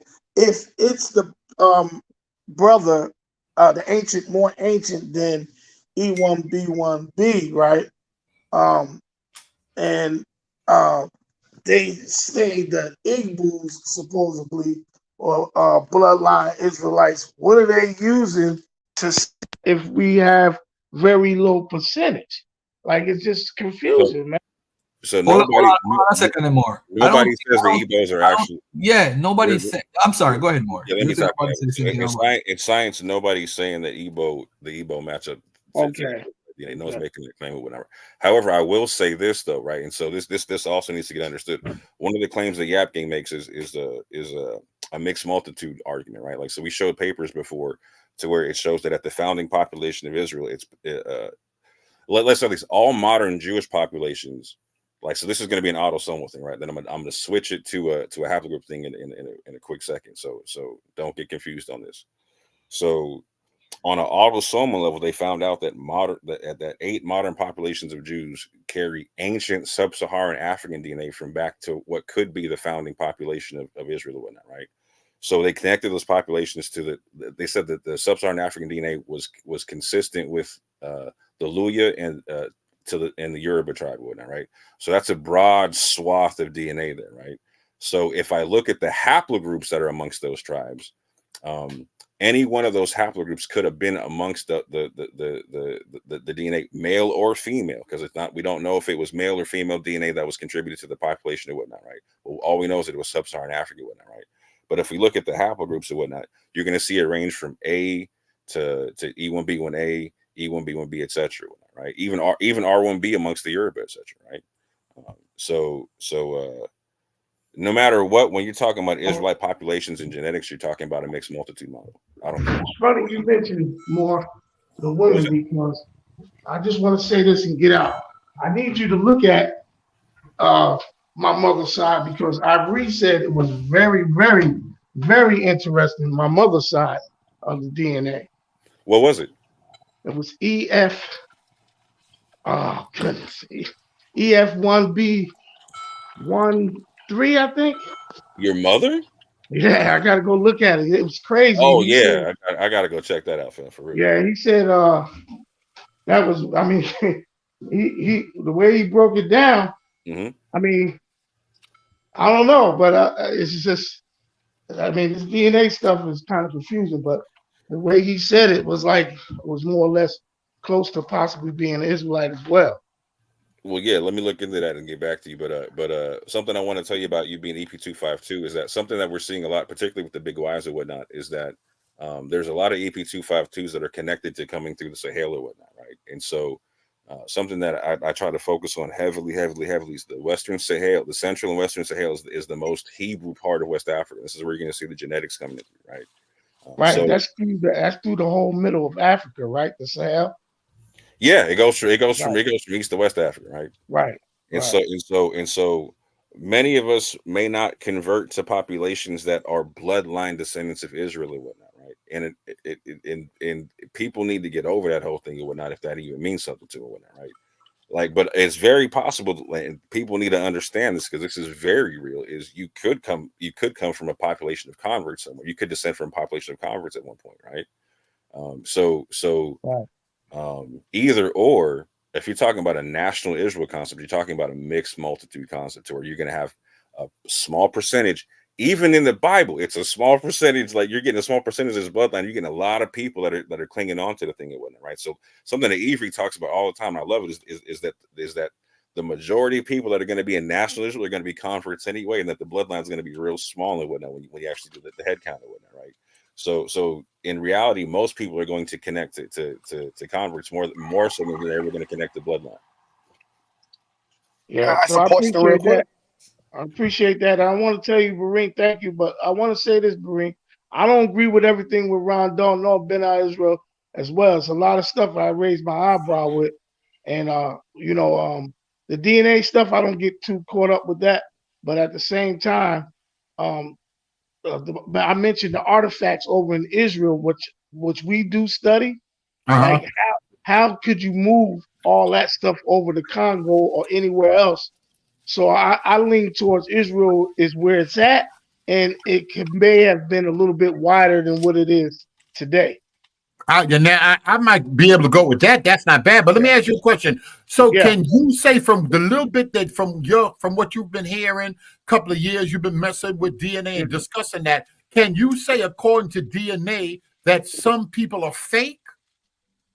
Yeah, I listen, Maria. I'm one of the ones that agree. So there are. I agree. Hold on. I agree with DNA, Bareen. First of all, I agree with DNA. Even though I don't really, I'm starting to study it and read it. Even though I don't really understand it clearly yet, but I do believe, like for instance, example, if I would have came back Hermetic, 100% Hermetic, it would not discourage me from the way I walk, because the way I've changed my life is for the betterment anyway of who I am today. So a lot of these deep brothers that's saying they don't agree with DNA and all that, then you should not be saying you bloodline Israel. And I don't think you would have me on record ever saying I'm a 100% Israelite or bloodline 100% Israelite. I just say Israelite, and looking at my DNA today, even if I am a convert, then it is what it is. So you ain't gonna fight that if you're a convert. Absolutely not, because the mixed Bruce, so he multitude, descended from converts. the scriptures, they had Gentiles grafted in. What are you talking about? Come on. They left a mixed multitude left together. They wasn't those wasn't our Hebrews. Facts. Alton, why do you think that's double talk? He keeping it a buck. Can I ask a question? Go ahead. Yeah, he don't really stay know on here, me. brother. The brother that talking from what it is, NHI. I want to ask you that question too. Yeah. Go ahead. If you all speaking to Israel descent.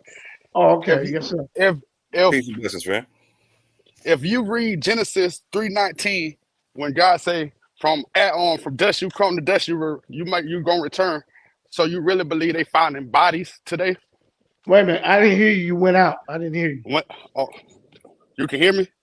Yeah, I can hear you again. Yeah. When you go to Genesis 3:19 and read it, when God say, from dust you were formed, to dust you return. Right. Mm-hmm. If that's the case, is they still finding bodies in Israel today? From that era. Yeah. Yeah, they find skulls. So they ain't going. So blood from that. This is what I'm saying. It's hard to say for even more to sit out here and anybody to agree that they finding blood in them bones from that age. You can't pull DNA from the teeth, from marrow in the bones. You ain't never find no animal that bone's been dead for and the bones sticking out. You can just snap it in hair. Hold on. You asked me a question, so can I answer it first? Is we going to dust or we not? You asked a question, and you asked a couple of questions. First of all, I do know this much about DNA from the criminal side. There's DNA that you can find in bones that sometimes, if it's not messed up, you can still pull blood sample. Sometimes you can't. So I'm not going to sit here, because I'm not a DNA expert, to answer and say, yeah, they still finding blood, but yes, it's possible. Now, Moore might be able to give you a better answer than that. No, you laid a great foundation. So in the situations where you're looking for an environment for it to be able to keep for as long as possible, so you can actually pull the sample, a desert is what you're looking for. If it's like in a tropical area, the tropical soils are so acidic they eat the bones. This is why, for instance, they didn't find evidence for gorillas for a long time, right? You know what I'm saying? Up until recently, they couldn't find bones for gorillas, like in the jungle or whatnot, right? But what they also found in terms of being able to increase their ability to extract DNA in ancient samples was the fact that there was a particular bone in the ear. I think it's called the petrous bone. Don't quote me on that. I might have it wrong. But it was a particular bone in the ear that they were able to extract parts of DNA from where they weren't able to do so before. So it extremely expanded how far back they were able to go in terms of the haplogroup concept, which is something you said you had an issue with, which I would love to talk about, because you said that ChatGPT stipulated that you could have different haplogroups. I would love for you to walk me through that. Who you talking? Is with the same? Who, me? Yes, sir. No. The haplogroups, Well, I ain't say. I said. Oh, I said. you said yep. No. I said they would share. I said they would share different DNA, not haplogroups. I don't know nothing about DNA. Period. I don't follow DNA. Only thing I know about DNA when I went and got my blood test, all of them came about 99.9. That's all I know. So what did ChatGPT tell you that made you want to jump up here the other day and said that you wanted to talk? Yeah, because I've been listening. Listen, man, I'm a very intelligent brother. I be watching You Yap are. Gang channel. You are 100%. I respect you. I be listening. I've been trying to learn because I've been trying to connect. And I might have been off when I said, see, you be going by haplogroups. I know that now. I ain't know that. Okay. But I don't even know what a haplogroup is. No worries. Hey, and that's what I respect. And that ain't funny. That ain't funny. No, that's what I respect about you. You say what you don't know. That's why when y'all were talking about Ben Yah, whatever his name, I ain't got nothing to say. I can't defend somebody. I don't even what I'm supposed to defend him, and I don't even go with DNA. I don't know nothing about DNA. If he lying, he lying. Because what you brought out, you definitely debunked what he just said. Can I ask you a question, my brother? Yes, you can ask me anything you want to, my brother. Are you in IUIC? Yes.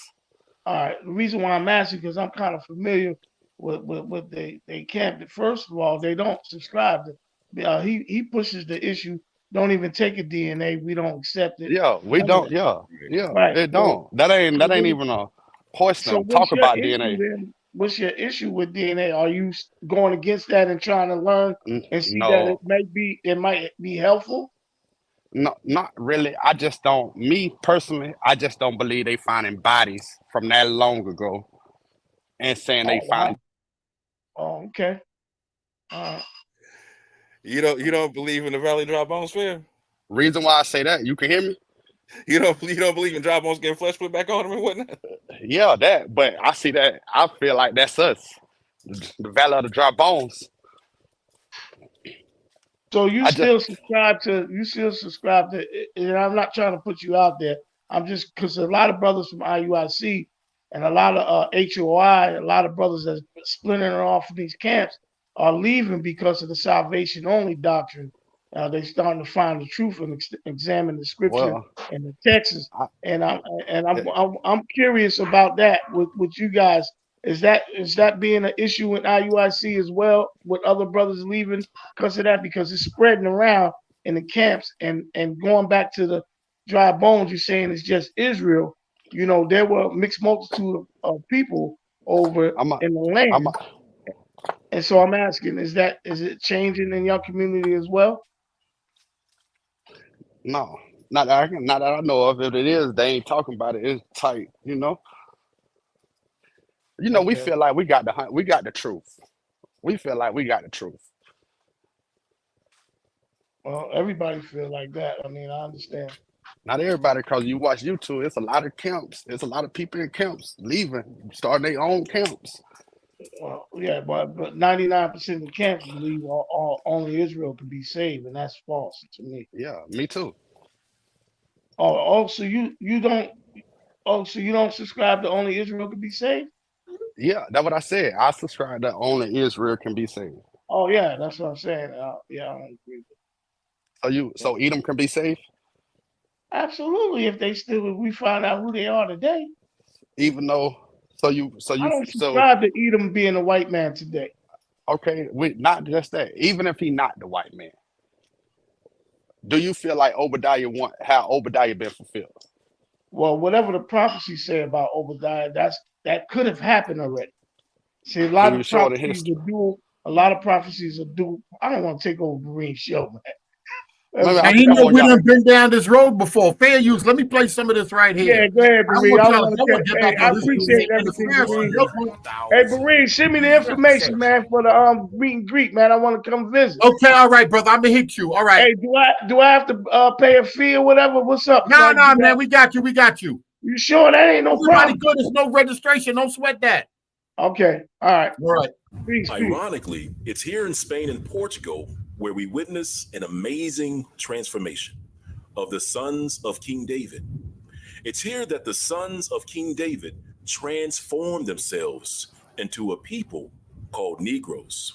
It began when a Brew and his family and their descendants began calling themselves Negroes in the 11th and 12th centuries. And yes, these are the Negroes, as prophecy states, who are scattered to the four corners of the world.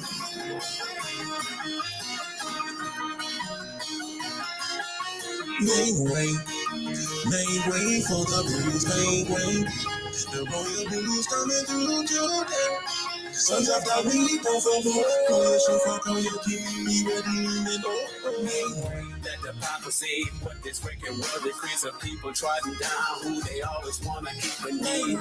But the time has come for all those in the world to see the chains being broken. Spirit, mind, soul set free. A Negro. I said, come on, west up to my Negroes. Praise the Most High, cause we's about to go. Once they found out more about to find DNA of the so-called Negro in ancient Israel and the Middle East, look at the old bones. Or if you want to find DNA of the so-called Negroes in Spain and Portugal, look at the old bones and compare your DNA to the ancient DNA extracted from archaeological sites from around the world. And when you do this using your very own DNA, you may just discover that it was your forefathers who lived in Israel and Lebanon during the times of old. And you may also discover that it was your forefathers who lived in the hometown of the sons of King David himself in Granada, Spain.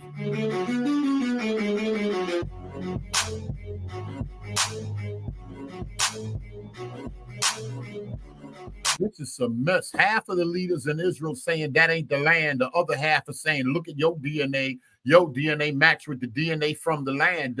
But nobody don't see this as a mess. I can see the mess in the Pentecostal church. Name it and claim it. Prosperity garbage. I see all the garbage.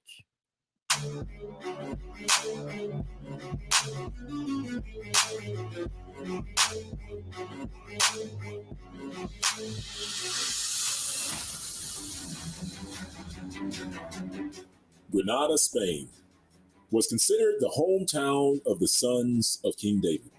In fact, it was their second place of residence after first settling in Seville, Spain.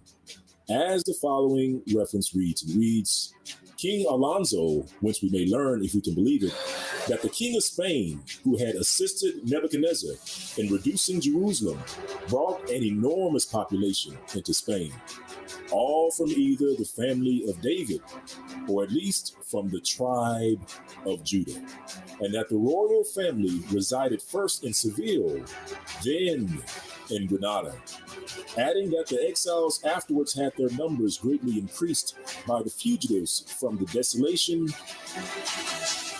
of the Second Temple.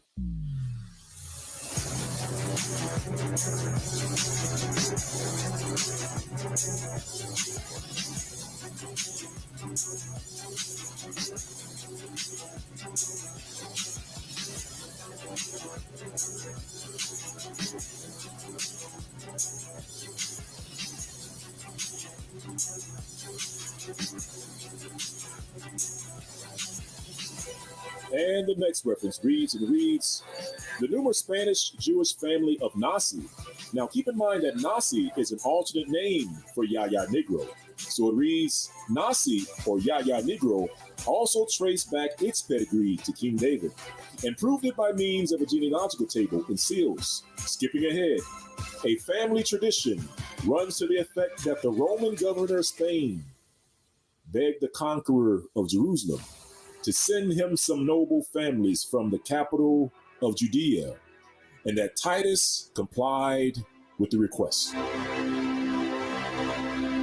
Now, we know the famous numerous Yaya Negroes, or Nasi family, moved into Africa based on Sephardic Hebrew grave sites found in Africa, and based on Bruce surnames in Sephardic dictionaries, which list the geographic locations where the Sephardic Hebrew name Negro was found.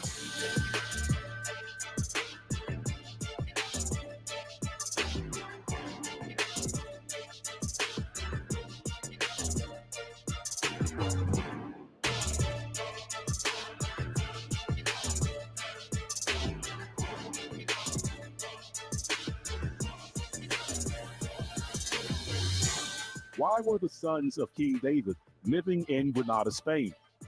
What was so special about that particular city?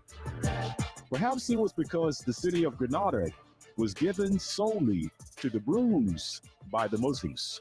In fact, Granada was called Jews' as the following reference reads. It reads, Granada was entrusted to the Jews alone.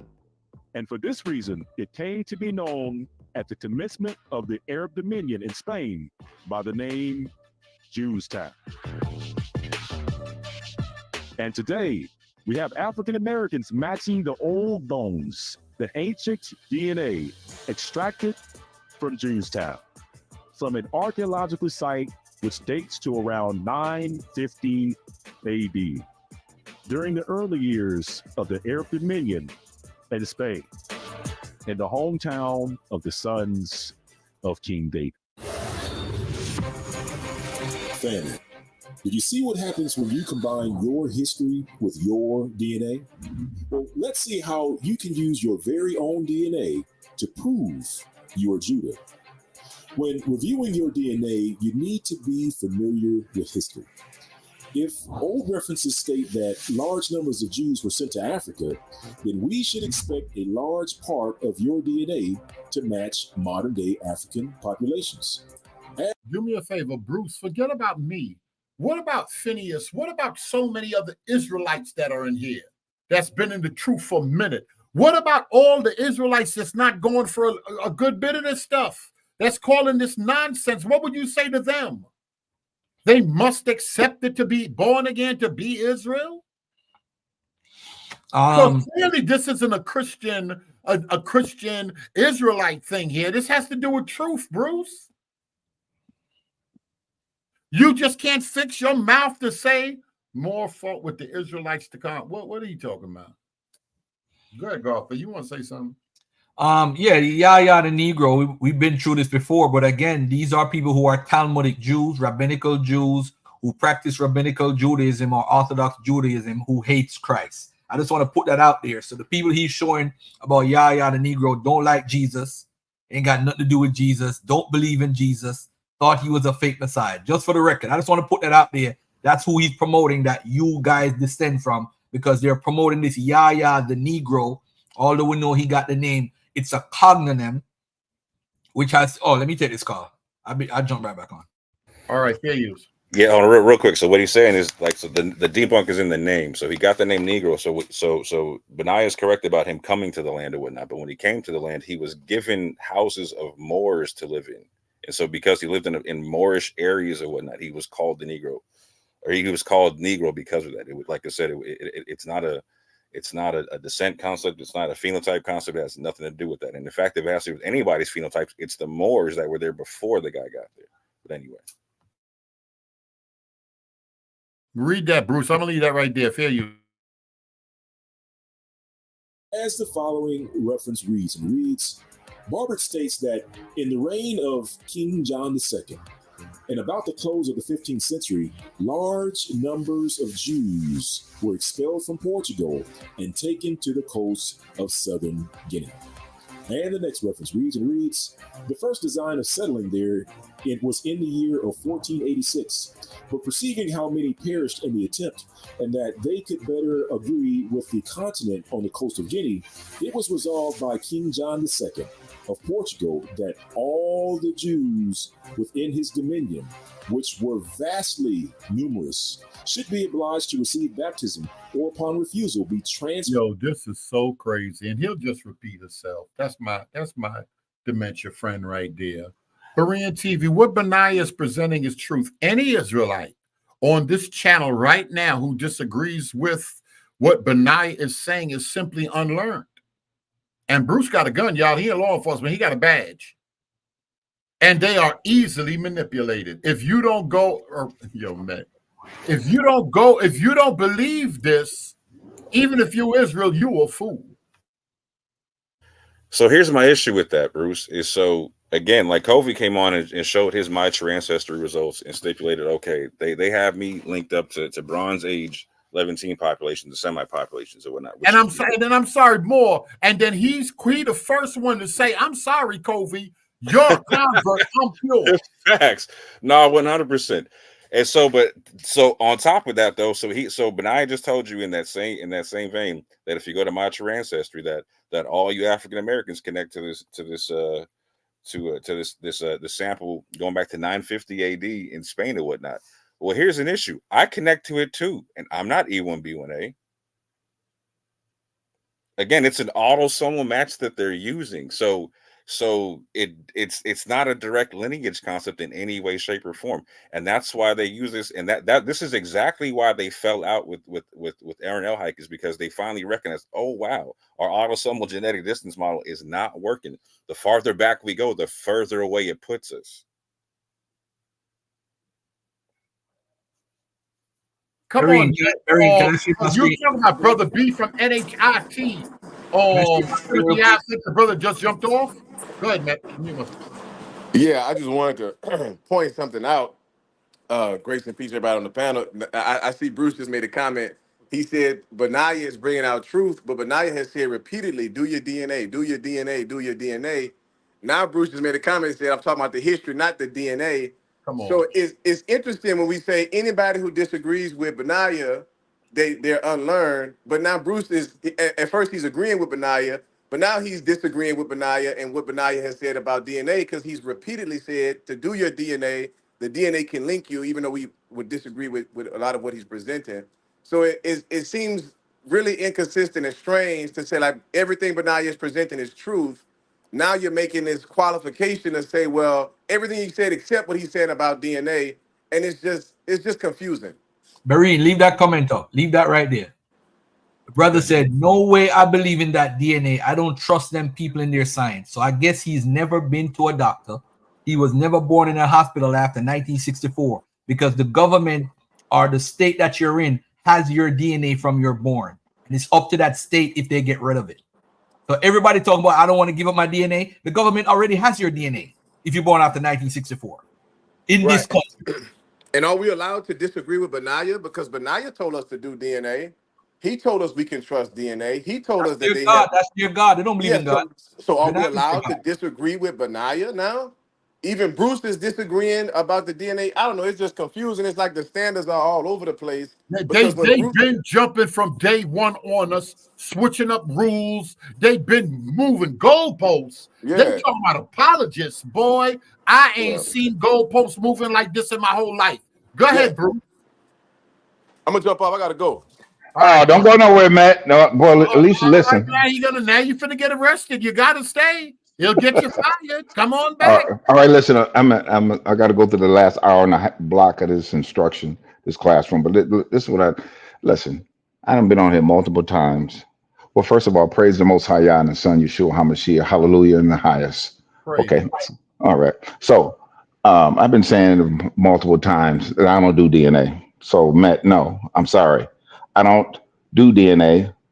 DNA is valid. It's a good science, but because these wicked, ungodly, vicious manipulators, these liars, they manipulate data, and the science continuously flux. They change names, change haplogroups, change this, change that, for a narrative to fit those people and a certain narrative so they can remain the people, and the people who are really the true sons of the Most High Yah can remain to be just regular folks. Now, as I was saying, I don't do DNA because the scriptures tells us Israelite. And I want every Israelite to hear this. And I want all you Christians to hear this too. We don't need DNA to prove who we are. The scriptures tell us who we are. The prophets tell who we are. The writings tell who we are. And the prophecies tell who we are. And the true history tells who you are. Because you all refuse to accept Bible truths. You are refuse to adhere to the words of the prophets and the writings and the prophecies. You can't see it. You refuse to see it. And you refuse to accept history. Everything that Benaiah said regarding the history, and he says, and as the record reads, and he's giving you the sources for what he was saying. So when I said that he's talking about history, that's why I agree with everything. Even, listen, you may not like IUIC, but IUIC bring out some history and they show the sources what they give. Do I believe in their doctrine, all their doctrine? No, I do not. But when they bring a source and they present it and they show it and they show the source and they show the year, you cannot deny it. But because it's IUIC, because it's Dante, because it's Teo, because of Benaiah Israel, you all reject it because, like Brother Garfield said, I'm biased. At least one. Hold on. No, Garfield, I respect you for at least he's saying I'm biased. These other Christians on here, they don't even have enough guts to say I'm biased. And I respect that because I'm like, okay, now I know what I'm dealing with. But the fact of the matter is, Garfield, and the rest of my listening audience, the history that Brother Benaiah brings out, Dante brings out, the history and the sources that they bring out is truth. You cannot deny that.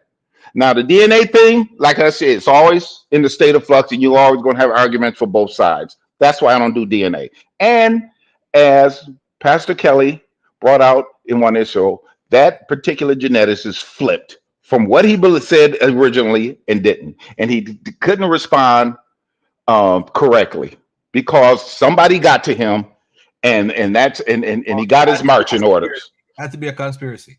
Okay, all right, but that's what I believe. Bruce, can I ask you one question? One question. Can you hold on? Hurry up! I gotta go. Go ahead. Always. Can you point out? I'm in class. Go ahead. Hold on. Can you point out the one thing that IUIC has taught, or Benaiah Ben Israel was teaching earlier, that you agree with? That 100%, that you put money on. That you bet your rent on it, although you don't gamble. That the Negroes who were in the transatlantic slave trade are the true descendants of Israel. Our descendants of Israel. Well, that's an opinion. That's not a well, fact. well, you asked me what they say. They both agree to that, and that's what we believe. Provide as evidence? What did they provide as evidence other than the same? They provide the history. They provide the words of the prophets. They provide the words of the prophecy. They provide the words of the Bible. And that's right here, listen. Okay, hold on. No. Hold on, because I got to get ready to go. Because you got to go. This is important. Okay, go. Hurry up. Yahya the Negro, right? Yahya the Negro. I talked about this on Berean 100 million times already. After the conquest of Santorum, the king presented him with 2 country houses that had belonged to the Moors, wherefore he assumed the name Negro.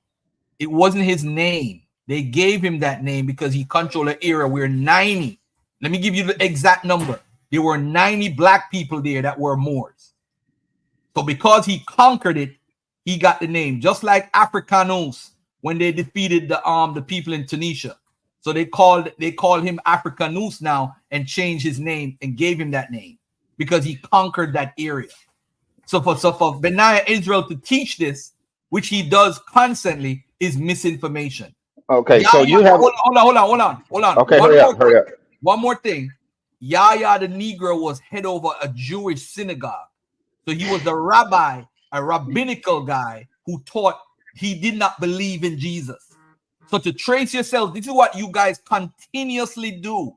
And I got to give you a shout out to Moore and a couple of others that don't do it.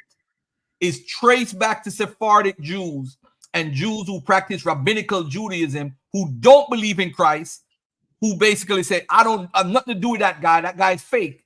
But you want to attach yourselves to the history of the Jews. So you say, okay, we're these people that you see here who they call Negro or who they call black or whatever. But when I point out that they call them white, which I'm saying it has nothing to do with color, is because you guys see the word black and jump on it. Benaiah Ben Israel, Dante, all of you guys. So what they do is appeal to your emotion, Bruce, because all you talk about is color. So that's why you like Benaiah. You see, Dante sell more books when he said the Jews are black. If you don't say the Jews are black, nobody cares about what he's saying. He's straight gospel. Okay, okay, I got your point. Listen to Dante. Nobody. Okay, I got you. I got your point. You have to inject race into the whole No, thing to make it no, better. we're not doing that. Dante's not doing that. I know for sure Dante's not doing it, and I know Pale's not doing it, and I know Benai. But that's what you believe in because you're not listening. Because you, like you said, at least you're honest. You got a bias. So here's the thing. I'm gonna let you take that over, brother Badiah, but I know he had multiple sources on his the history of Yahya and King David and his descendants. But this is what I want to end with before I get in trouble. Before I get in trouble, do you think the Ashanti, and I'm talking to you two more, do you think the Ashanti, the Igbo, and all the Limba, you think the Limba who got oral history passed down, you think they care about what you're talking about in the DNA? They know who they are. Do you think they absolutely care about any of these DNA studies? Do you think the Most High Yah care about this DNA? He scattered his people because of disobedience, and he's going to regather them. And because of prophecy and the word of God, we have been scattered around the four corners of the earth, and we don't really need DNA to prove who we are. We can use it, but no, we go by Bible. We go by the prophets, the writings, and the prophecies. All right, peace out, y'all. I got to go before they start tripping. Is that an idiom? Four corners of the earth? Because Sargon was considered the ruler of the four corners of the world. Does that mean he ruled in Jamaica? Does that mean he ruled in Japan? It's an idiom. And he continually come and say four corners of the earth. And for anybody who want to challenge me on that, I'm right here. Jump on the stage. It's Garfield, beat up Garfield Day. All right, go ahead. I don't know if it was more our Hebrew of Israel was trying to speak. Go ahead, guys. I forgot the last point I was trying to make. Well, what did he say? So he said something about four corners, and what else did he say? He was saying something about Benai Israel. Oh, the Asante and the Lemba. They're 100%. They don't need to take our word for it. Yeah. So with that, so I love the Limba, and none of the people you're talking about, Bruce, have defended the Limba more than I have, right? And so I'm gonna tell you straight up, like if you look at their story, they don't start calling themselves Levites until they get connected with the CMH gene. That's not part of their oral history. Isn't we come from Levi? Their oral history is that we descend from like the expulsion from Ezra, and that it's a bunch of them. It's a bunch of different tribes, not just the Levites and whatnot, right? They didn't start calling themselves Levites until they got linked with Jewish, with air quotes Jewish DNA through the CMH. Wow! Repeat that, brother. Say that again, louder, brother. Say that again. You're not going to find them calling themselves Levites until they get connected to Jews through the CMH and whatnot. Because the concept is like, oh, you have the Kohen gene concept. Now, true, it's in their priestly clan, the whole nine, all that, no issue, right? But they're not claiming, like I haven't been able to find where they're claiming that they're Levites before that. If you got that, I would love to see it. And I've sat down and talked to them. Hey, real quick, I see Ibri's here and more. Can you? I don't even want to bring it up, but can y'all go over the Chinese being Moabites and the issues with that genetically? If the Chinese are Moabites, you are what your father is. So shouldn't the Moabites be E1B1A? Yo, it's the same problem you get with the 12 tribes charts, where you're trying to have multiple haplogroups come off the same person and whatnot, right? This is an issue. I mean, unless you're talking about Adam, I can run with that concept, right? Because obviously, right? But it's an issue because, um, again, just like with the 12 tribes chart or whatnot, if Abraham is supposed to be of a certain particular bloodline or haplogroup or whatnot, his descendants are going to be that or a subclade thereof or whatnot, right? And so we see that in China or whatnot, the majority of haplogroups that you're going to find there are not going to match the DNA you're going to find in the Levant, no matter what haplogroup you say is Abraham's. But go, Avery, you want to breathe on that? And the folks that speak against science. 1 second, Avery. I'm out for Avery. You ain't speak all day, so go ahead. My bad, bro. No, I said, hold on, I'm cooking some food. I know that's right. Can't cook. Israelites can't cook. Let me get a plate out. Hey, let me say it to the folks that's against our anti-science. The next time you go to your doctor and they pull your blood, I want to know if you're monitoring that blood when it goes to the lab, when the person is looking through it, trying to detect what's going on with it. Do you watch them the whole time? Do you have 24/7 monitoring of your blood? Because obviously you have to actually trust. I'm going to use the word trust. I hate using that word, but you have to trust the people that took your blood. You have to trust the lab. You have to trust the company that's doing it. So you're saying you don't believe nothing. If they diagnose you with AIDS, if they diagnose you with cancer, if they diagnose you with diabetes, you're saying it's a lie because it's a white man science. We gotta grow up and stop this foolishness, family. It is total foolishness. Total foolishness. Yeah, look at what Bruce is saying though too, because Bruce just picked up the Pastor Kelly doctrine of like the blood cleansing and whatnot, right? So Bruce is literally saying he believes in a genetic bloodline, and that he also believes that people don't have it, and that they're magically going to get it. So I told you, Israelite soul. Hey, Brian Jones. It's not that the Most High, God don't know that what the four corners is. The four corners of the earth was used with Sargon and people before the Bible was written.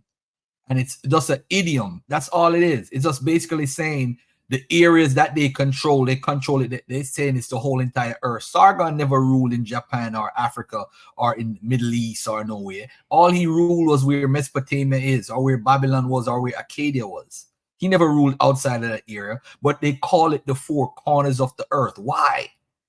It's an idiom. And if you got to take it for what it is. So when you're reading the Bible writers use idioms from different cultures. It's just like the Bible, they might have their own little idiom within the biblical text. That's original to Hebrew context. So you have to study that instead of judging and say, Garfield, God don't know. You got to understand what you're reading. And that's the problem with most of y'all. Y'all reading a text and don't understand it in a cultural context. So when it says four corners of the earth or four corners of the world, or we're going to spread to the four corners, it doesn't mean the literal world. It means the areas that's considered the entire world at the time. So when Isaiah is saying the four corners of the world, he don't mean America. He don't mean South Africa. He don't mean West Africa. Those places, they don't exist to the biblical world from a biblical worldview. So you need to look at the earth. When it says the entire earth, they said Cyrus ruled the entire earth. I think it's in 2nd Esdras or Maccabees. Cyrus didn't rule Jamaica. Cyrus never ruled America. Cyrus never ruled Japan, China, North America, South America, where you had civilizations. He never ruled all of those areas. He ruled what they call the entire earth, where they were in the ancient Near East. It's context. Within the Persian Empire, within the Roman Empire, within the Greek Empire, within the Assyrian Empire, within the Babylonian Empire, the context, what the writer is writing, that's what you have to talk about. It's simple. It's not hard.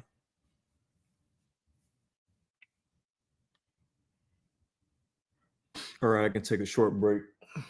I need to get back to finish cooking my food. But yeah, I just jumped on because I saw that y'all was playing Benaiah Ben Israel. And by the way, we actually covered that video a long time ago. What Benaiah tends to do on his channel is just re-upload the same content and kind of like maybe edit it just a little bit, add in a robot here and a 3D animation there, and switch it up a little bit, add in some new music, and then just re-upload. But yeah, that's an old video that y'all was watching where he completely butchers that 2 DNA papers, saying that, you know, I think he said that E1B1A was a particular ancient sample when it was actually a female with mtDNA T, and she had a son that was like half Lebanese and half Egyptian, because the woman was Lebanese and her husband was an Egyptian. But anyways, yeah, that Benai video is incorrect. If y'all replay, maybe we can go into it, but we don't have to really do that if y'all don't want to. But yeah, Benai. Like, yeah, because you were there that day. You were there the other day with the mobile discussion. Yeah. But I can say there's racism amongst Orthodox Jews. There's racism in the state of Israel. Yeah. But amongst Hebrew Israelites, it seems to be speaking to racism, and certain things that are said is not seen as racist at all. Yeah, I noticed that when people go with this whole "I am a descendant of Abraham, Isaac, and Jacob via the bloodline," when people make this particular "I am the chosen people" claim, I notice that everyone who does it, almost everyone, I'm not saying everyone, but you know, most people who do that, most groups, I guess you can say, who do that, typically go down this really racist tirade of seeing themselves as just God's chosen people, and that everybody else who's not part of that bloodline is not chosen. Like you said, with the state of Israel, with what they're doing to the Palestinians, it's like it's part of that whole chosen thing, you know, thinking that they're better than other people, even though genetically speaking, those Palestinians are just as indigenous to the Levant as any other Jewish person, if not more. But anyways, same thing, like you said, with the BHI, a lot of them have a really strong racist bone and want to say that everybody who's not from them is doomed for death and slavery. And then you got the British Israelism. We really don't talk enough about them. British Israelism is the same way. They believe that they're the chosen, and they viewed, you know, Africans and Black people as being less than, and, you know, sins of Cain, or, you know, stuff like that. We really should talk about but let me just button for 1 second. But Avery, do you see the same thing with like African Jews? Like people that might be considered limbo, that's practicing Jewry over there. Do you see the same as you would see Blacks in America? As being racist, claiming who's false, so they're more accepting of the light-skinned Jews as their brothers. 100% they are. Yeah, I agree. I don't. Why do you think? Now, what do you think? It has to be something. If the African Jews over there, the African Israelites, Igbo and them, don't have a problem, what's the Black American that come into this awakening? What's their problem? I think a lot of Americans, including of course Black Americans, we still kind of have, I hate to use this term, like a Jim Crow mindset in a sense. Like we still have a really strong view of race in this country, and I think that kind of messes with us because having this view of race, white versus black, black versus white, this type of stuff is going to create certain type of hierarchical mindsets. And of course, when it comes to BHI, some of that stuff is a bit connected to, you know, other Black Power movements of the past that kind of went towards certain routes that wasn't so good for our community. So it's like, I feel like that's the difference between the African Americans and, you know, actual African Jews. It's just the concept of race is strong in our minds, and so we kind of just view certain groups as greater and lesser than. He said, Godson said, y'all, some of y'all straight haters. All right, fair use. To the coast of southern Guinea. And the next reference reads, King John II in 1492 expelled all the Jews to the island of St. Thomas, which had been discovered in 1471, and to other Portuguese settlements on the continent of Africa. And from these banished Jews, the Black Portuguese, as they are called, and the Jews in Luango, who are despised even by the very Negroes, are descended. And so, with large numbers of Jews fleeing to Africa, we should expect a large percentage of our DNA to match places in Africa. In fact, so-called African American DNA, E1B1A, is predominantly found in high concentrations in Africa in just 2 places. That's right, family. And the first place of high concentration of African American DNA is found in the place where the Portuguese Jews lived, in great numbers.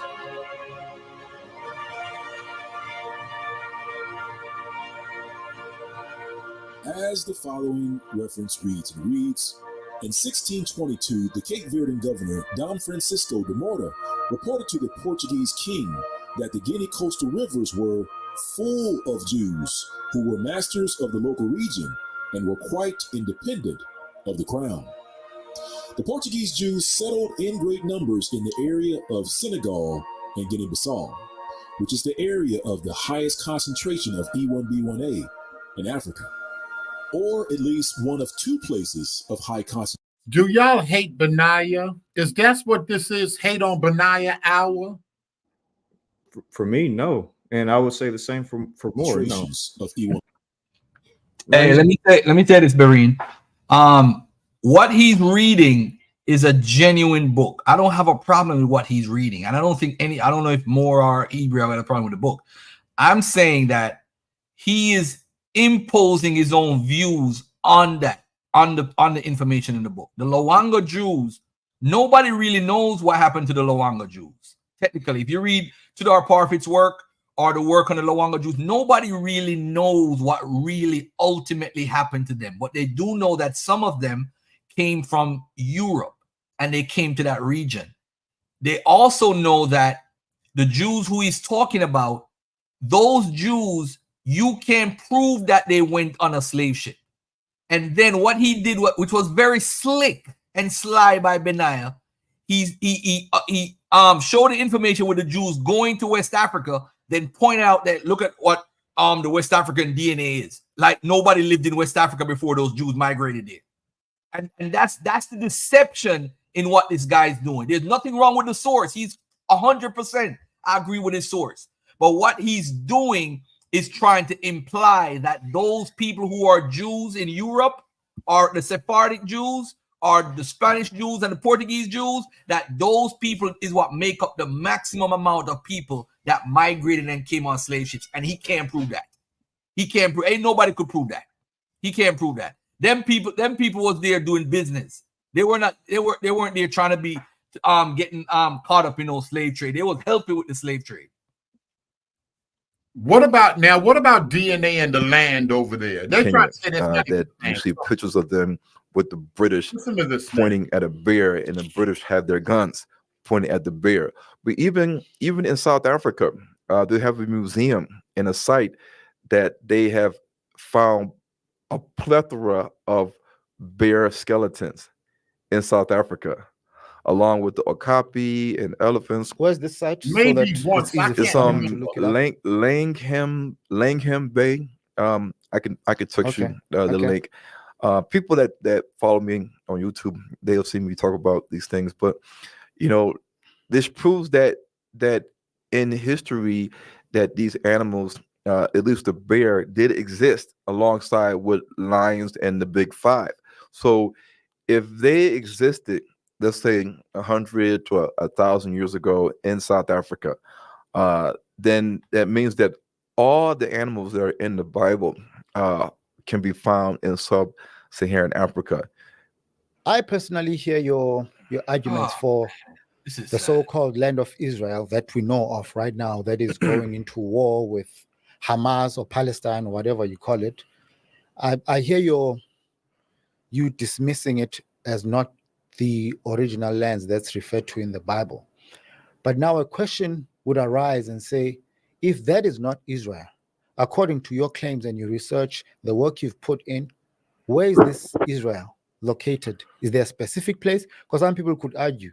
Yo, Bruce, did Jesus walk in the land they call Jerusalem today? Or that's not really where Solomon and Jesus walked? I'm asking Bruce that. I've heard arguments saying it's either India or Africa, sub-Saharan Africa. Well, the land of Canaan was a land that was not in the land of Egypt. Egypt was one of Ham's sons, and it was not in the land of Put or Libya, which was one of Ham's sons. It was not in the land of Cush, which was one of Ham's sons. Modern day Cush, or ancient Cush, will be today modern day Sudan.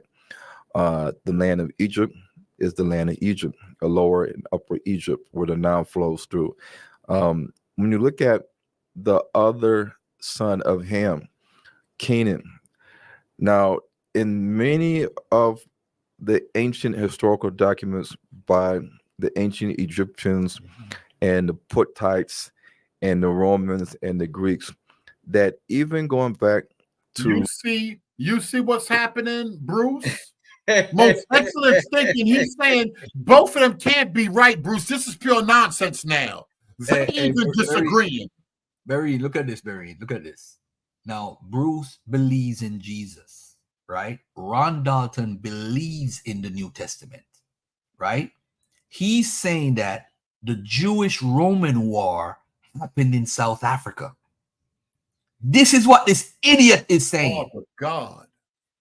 So you're telling me, Bruce, you go back a man that said Jesus was born in South Africa, and you know he was born in lifting up black people in America, he can't do no wrong. Molest their kids, whatever they want to do. I'm telling y'all, I done seen cults at work. Bruce gone too far. Even in contradictions, they can't even see it.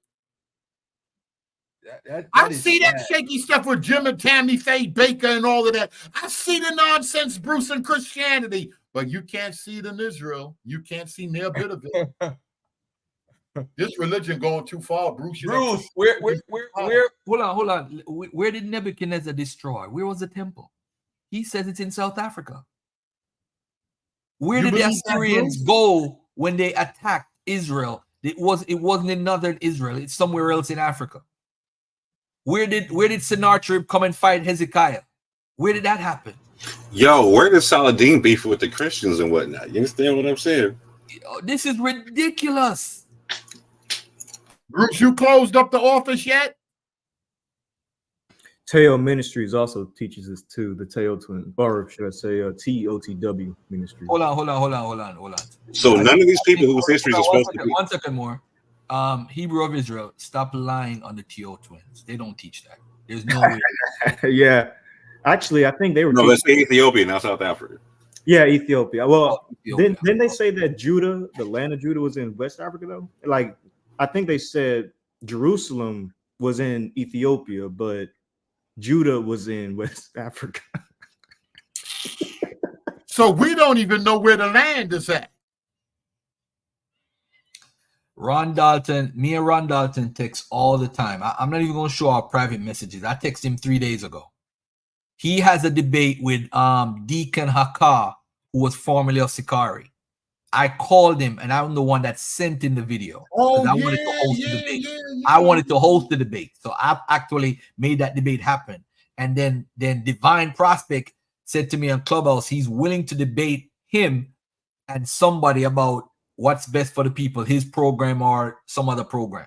So that's the two debates. Ron, I know Divine don't really debate like that no more. Hey, yo, Bruce, we got to keep it a buck. Israel's a free-for-all right now. Yep. Y'all got the bag. Y'all thirsty for identity. It's a free-fall. It's a zoo out here. Y'all don't want what Ella Green's saying about faith, what Red Letter's saying about faith. Y'all want proof. You want to beat down the other nations, the other races, the other ethnic groups, and the other blacks. This a mess. Israel listen, Ron Dalton doesn't want to debate me because I said that. Oh, you got to stick with we're him. primarily from West and Central Africa. So he wants me to say that they're acknowledge that they're Israelites before we do a debate. And then when the debate, Garfield? Somebody trying to set it up right now. But the debate with what's his name is I think a week from now. I think it's a week from now. Deacon heard- pay-per-view. I heard that Ron Dalton was going to debate Ron Shields on the location of Israel. So that's changed. That's Yeah, fine. that too. That's the same thing. Same debate. He's doing it So twice. wait a minute. What Ron Shields saying Israel is right now? Because this stuff done got so No, out of Ron hand. Shields is saying what we're saying, Bareen. He agrees with us. He agrees with us. Okay. He's smart. Okay. Fair use. 2000 BC, in the early dynasties of Egypt, they always talked about their expeditions into the land of the south, the land beyond the Nile River, or the land where the Nile River started. So they knew that there was a land south of Sudan or Egypt, and they knew that in this land that there were all the animals that the Bible describes, and all the landscape and the topography and the geology and the hydrology of that land in the south is what we would see being described in the Bible as the land of Canaan. Now, one of the things we have to look at is that when the Israelites left with Moses, they left with a mixed multitude. And because the Israelites only had one daughter, meaning Jacob, who was renamed Israel, he had one daughter, Dinah. When the 12 sons of Jacob went into Egypt, then they were marrying women in that area, women of Egypt, women of Cush, such as Moses and his wife Zipporah. She was a Cushite. So when they left the land of Egypt, they left as a mixed multitude with other non-Israelite nations that had been living with them and intermarrying with them.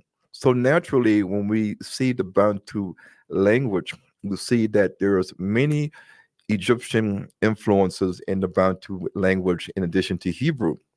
And when we look at our DNA on the maternal side, on the mother side, we see an array of DNA haplogroups that stem from different maternal lines that our mothers that birthed us came from in terms of Egyptian mothers.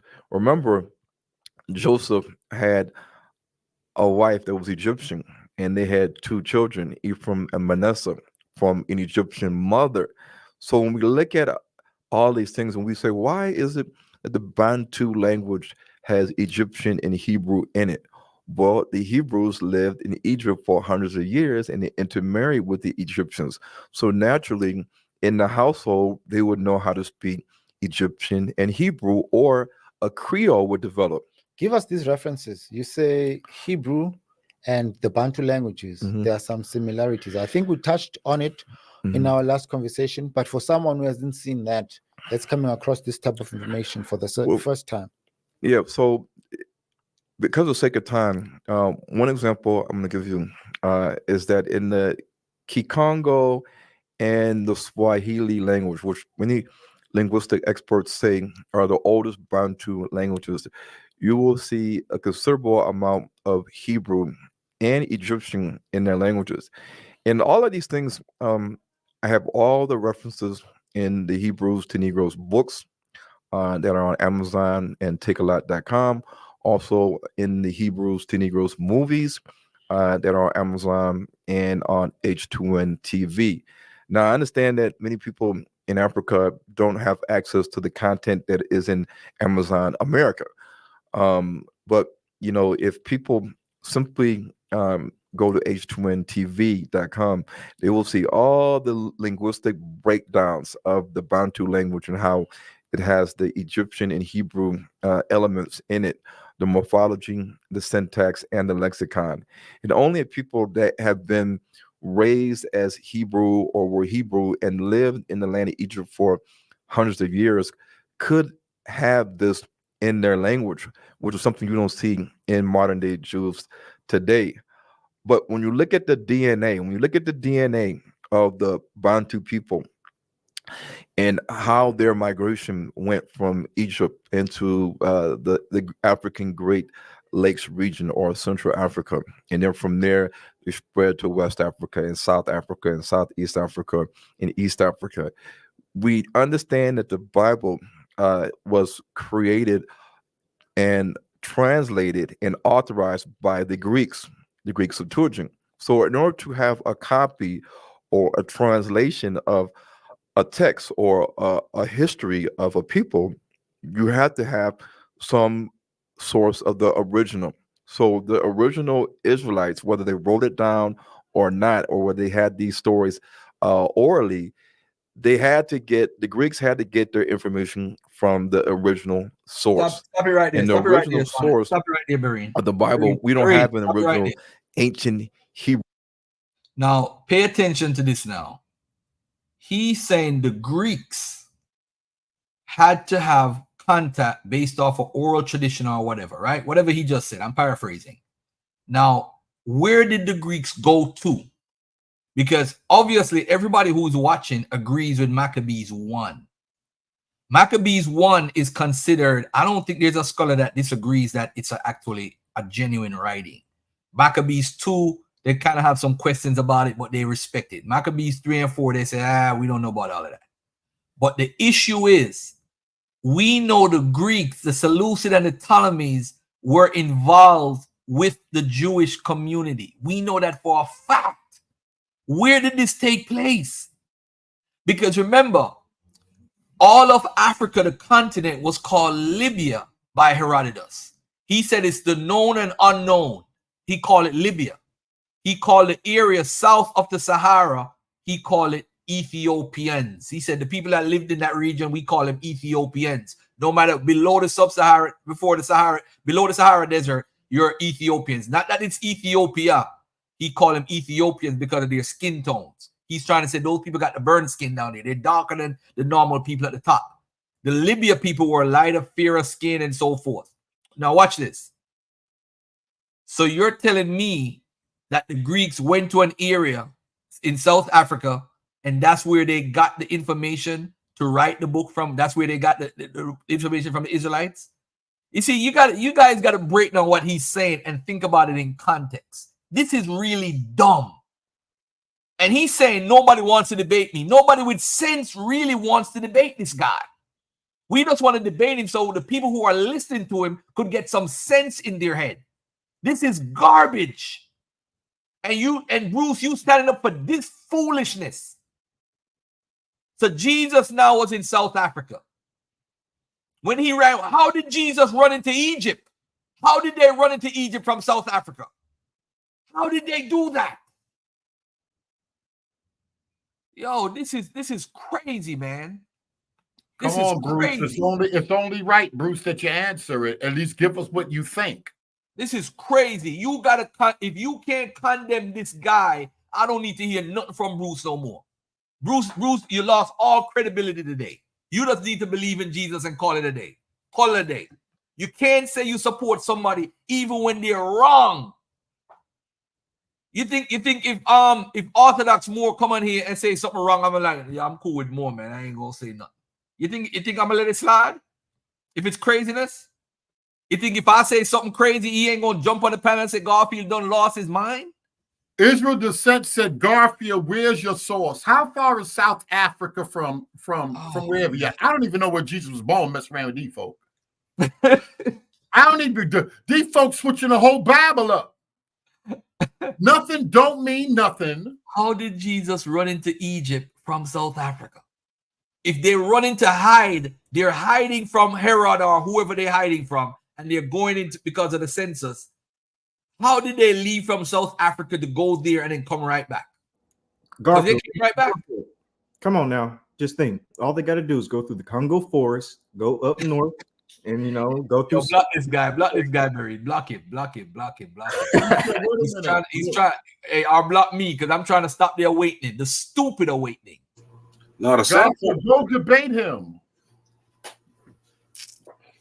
They want you to debate him. It's like 2,000 miles. This is a trucker right here. 2,000 miles. I don't think God. I'm gonna text him right now. And I'm gonna say, you know what? Let's debate this once. Go ahead. Watch he He already declined. declined. Even the Dead Sea Scrolls is dated to the Hellenistic Roman Hasmonean era. So that you see in the Dead Sea Scrolls that the Hebrew is Hasmonean, it's Herodian, meaning Edomite, it's Greco-Roman, or it's Aramaic, or it's Greek. With So wait the a minute. name, Listen what my man's saying. He said, my man's saying, Brian Jones saying, do the Bible tell us everything Jesus did? Now this Blavatsky and them, he could have went to India. He could have came to New York. He could have been in South Africa. It don't tell us that. Y'all listening to atheists. What is True the Prophet when Kelly and them had True the Prophet on lifting up Israel? And you black folk, Pastor Kelly and Benaiah and Sister E and them. Boy, I promise y'all, this religion is it. You folk in here got that religion. Y'all got that old time religion. I promise y'all. It ain't the right one. It's that old witchcraft religion. of the creator in Babylonian Hebrew, the Tetragrammaton. So when you look at these things, we have to, and I challenge everybody to really look at reality. And when you look at reality, you cannot say these things. Is that when you look at people today, we know that the Bible can be translated, authorized. The people that put together the Bible, they can insert, delete, change. We know that archaeological finds that they found in Israel and the Middle East, that if they're finding these things in the 1900s, then we know that they can translocate them to other areas. If they couldn't do that, then we wouldn't have these things in museums. So we know that when people came to these so-called sites, and now these things are in museum, we know that the Europeans arrived at the site and they relocated these things and they have in museums and they tell us, okay, we found this here. Let's found talk this here. about that, because on some of the comments, there are a couple of people that raised the name of your namesake, Ron Wyatt, I think, who supposedly did some research. I don't know what he had found, but some people refer to that guy, say, no, Ron Wyatt has dismissed these claims. He's found some fossils or whatever records that this is where this thing happened, and these are the archaeological or whatever evidence that he's found. Can you touch on that? So here's the thing. Are we going to believe a white man that said, I was in Jordan, I was in this country, and I found the Ark of the Covenant, I found this, I found that? Are we going to go off his testimony and what he says that he saw with his own eyes? Or are we going to look at the Bantu people and look at their DNA? And let's say that we can't find any evidence of the ancient Egyptians and ancient Cushites and ancient Canaanites, because there are people that still live today and they're not white, they're not Arab, they're black. If we cannot find DNA evidence of them and the Bantu people in Jordan, in Saudi Arabia, in Israel, in the Sinai Peninsula, in Egypt, then how in the world could the Israelites, the original Israelites, who are the Bantu Negro people, how did they migrate from Egypt to Northeast, Middle East, Africa, whatever you want to call? How could they have migrated that direction or went into Saudi Arabia and then through Jordan and then crossed the Jordan River into Israel if there have been no findings of the DNA of the ancient Cushites, the ancient Canaanites, the ancient Egyptians, or the ancient Bantu people in these regions? So we got 3,000 years of people migrating through this land, dying in this land. Their skeletons are in the ground, but yet we don't find their DNA evidence anywhere. But we do find their DNA evidence in Egypt, in Sudan, in Ethiopia, Kenya, Tanzania, Uganda, Congo, Angola, Zambia, Zimbabwe, South Africa, Malawi, Mozambique, and all throughout sub-Saharan Africa. One of the things I challenge people is to say that if I came on the scene and said I found the Ark of the Covenant in Madagascar, and then I reported on some website or interview, how do you know that I'm telling you the truth? Because somebody in Ethiopia can say, We found the Ark of the Covenant in Ethiopia. They can say we found the Ark of the Covenant in Mount Kenya. We found the Ark of the Covenant in the Congo. We found the Ark of the Covenant in Papua New Guinea. So how can we believe, or why do we believe that this white man is saying that he found this here or he found this here? Hold on, and hold on therefore 1 second, we're going Barine. to Sorry, Barine. say Hold on 1 second. he's right. He's the gold standard. Barine, didn't you play Ron Wyatt the other day and Bruce? Yeah, we played that pseudo nonsense. Didn't Bruce agree with it? Yep. So now, Bruce, let's put it up. I don't leave my friend alone. Nah, Elijah Muhammad said to Malcolm X, put up the clean glass and the dirty glass. Which one are you going to choose today, Bruce? Which one are you going to choose? Because some of y'all was in the audience saying that y'all agree with Ron Wyatt. And then we pointed it out. Some of y'all changed your minds, but Bruce was gung-ho. But now he don't want y'all to believe it. Now you hear what Ron, Black Power strong. That's all I can say. Black Power strong. Black Power is stronger than the Bible. Hey, I just realized who this guy is in your chat. This guy right here, Nonya B option. That's the guy Ayaya B praise. Did you block him? That's him. This is him right here. Nonya B option. That's him. That's him. Okay. I don't know if you blocked him, but that's him. That's definitely him. That is definitely him. But anyway, go back to the video. Let me, I'm going to actually play this on Sunday. You have to believe what he say. This is the problem. Hold on. Throughout history is that we've only believed what the white man has given us. Because in terms of the history of Africa, the history of the Kingdom of the Congo, the history of a lot of things that we read and see on TV, magazines, podcasts, radio, movies, it's all being given to us by the Europeans, the Caucasians, never from our lens, our perspective, our narrative. It's only now that a lot of people that are of Bantu descent, that are in East Africa, Central Africa, South Africa, West Africa, that they're speaking out. They're saying that their ancient migration story is that they left Egypt and they migrated south, and they wandered in the wilderness of Africa until they got to their permanent location, and then from there they migrated to other areas. And this is exactly what the Bible says. The Bible says that Abraham, he traveled south and continued to go south when he left Egypt after the Pharaoh found out that his sister or wife was actually his, and not that she was available to be courted by the Pharaoh. When the Pharaoh found out that Abraham, that his wife was his wife and his sister, then he was mad and told Abraham to leave. Abraham left and he went south. Where did he go? He went to the land of Canaan. Even when we look at in the book of Numbers, after Miriam was cursed with leprosy because they were mad that Moses had married a Cushite named Zipporah. It says that when they were in Hazeroth, that they left Hazeroth.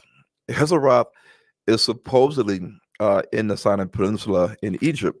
Then in the book of Numbers, chapter 13, it says when Moses went to send the Israelite spies to the land of Canaan, and they were in the wilderness of Paran.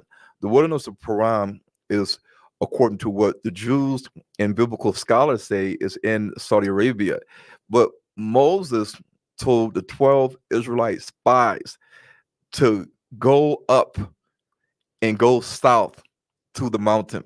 So they're in Saudi Arabia, and Moses tells the Israelites, the 12 spies, to go up, meaning go to the higher elevation point of the land and go to the mountain and to go south. South of Saudi Arabia is going to Yemen. But when we look at this word south, they constantly is using the word south, south, south. And when you look at Egypt and you look at what is south of Egypt, where's the equator at? The equator marks the line that separates the northern from the southern half. So we know that the equator is a scientific and a real line. It's not an arbitrary line. It's not a made-up line Agreeing. like the meridian line. The equator does cut through Uganda. It cuts through the Congo River 2 or 3 times. There's actually scientific tests that you can test that in Uganda, in the Congo, in South America, where the equator cuts, we can prove that this is the equator. They can do scientific tests with water and everything. So we know that south of Egypt was near the equator, or the tropical Central African region was, where you see all the forestry, all the wildlife. Even the word Tanganyika in Swahili means the wilderness. It means the uninhabited plain. It even in the Shona language, it means the first land. So Lake Tanganyika straddles the border of the Congo and Tanzania.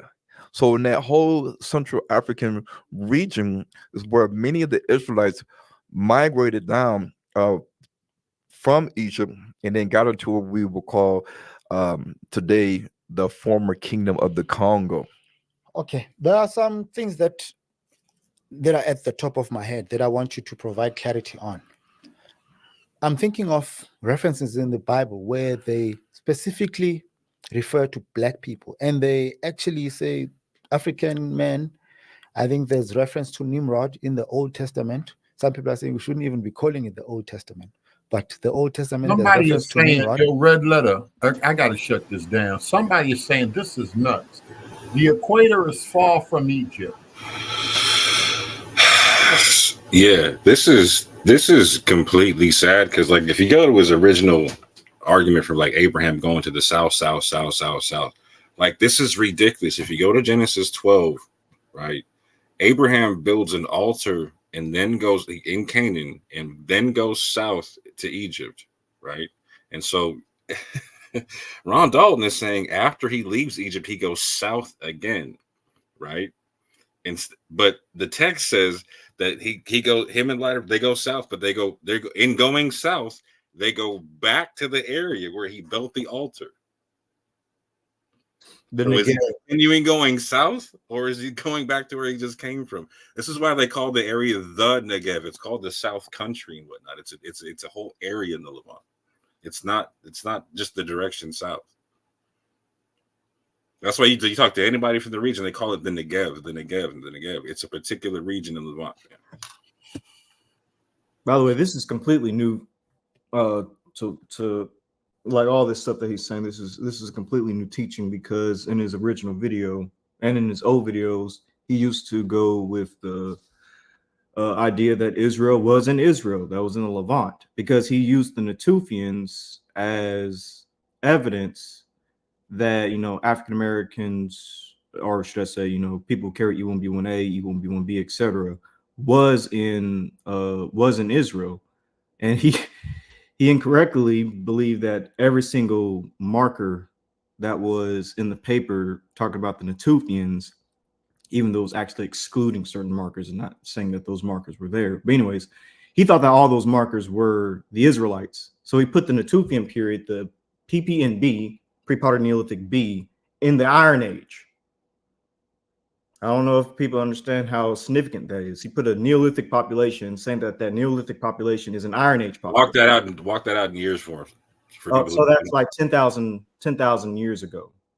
Or should I say 10,000 BCE, so like 11,000 years ago. The Natufians are dated to be about like 15,000 years old. So he's saying that this really old human population in the Levant were the Iron Age Israelites. So he completely butchered that paper, and this is in his first movie and in his older videos, but they got scrubbed off YouTube because anti-Semitic stuff. So now he's teaching this in South Africa, so he's kind of all over the place. But yeah, he definitely butchers timelines and stuff like that. But yeah, I just felt like y'all should know that. So his first movie is kind of obsolete now, when you think about it. Garfield? I don't know what to say. This ain't it. This ain't it right here, y'all. Yo, this is just, I mean, I admire folks who want to live by the laws of 4,000 or 5,000 years ago. I respect you for trying to do that today in 2024. But I mean, This is just taking it too far, and it's just. I mean, I've been through it with Sonnet as far as having the pseudos, Christianity come from Egypt and all this foolishness, the Dr. York talk, the Deuce York and Clubhouse now, and I hear all the foolishness. And boy, this guy right now, he's in that lane, and it sounds very attractive to the people who are in those areas. In South Africa, you want to hear that it's Israel. It sounds good. It gives you a sense of belonging. You're chosen. But I said it before when I watched this movie. I say he goes to the Black Hebrew Israelite groups in America to support him, but he actually contradicts them. He pointed out God will expose you fakes. Which fakes? Who's the fakes now? Who's the fakes? Go ahead. He contradicts the One West camps, and those are the camps that really supported his works. Listen to what Brother B's saying. Read that. I just texted him. Deacon Haka is debating him. I wouldn't mind debating him on DNA, or just Shu probably wouldn't mind debating him on DNA. You want to debate him on what more? You want me to tell him? More as well, like on DNA or something. All right, hold on. Yap Gang made him on this, and Israel and Africa. Like, where's Israel? I can't say Yap Gang. He's not gonna want because he don't like Yeshu. We already spoke about Yeshu Birdie. Really? Yeah, I'm serious. He's not going to debate him on DNA. Yeah, I can't say Yap Gang. I gotta say one person. I gotta say Orthodox Moore or Avery or whatever.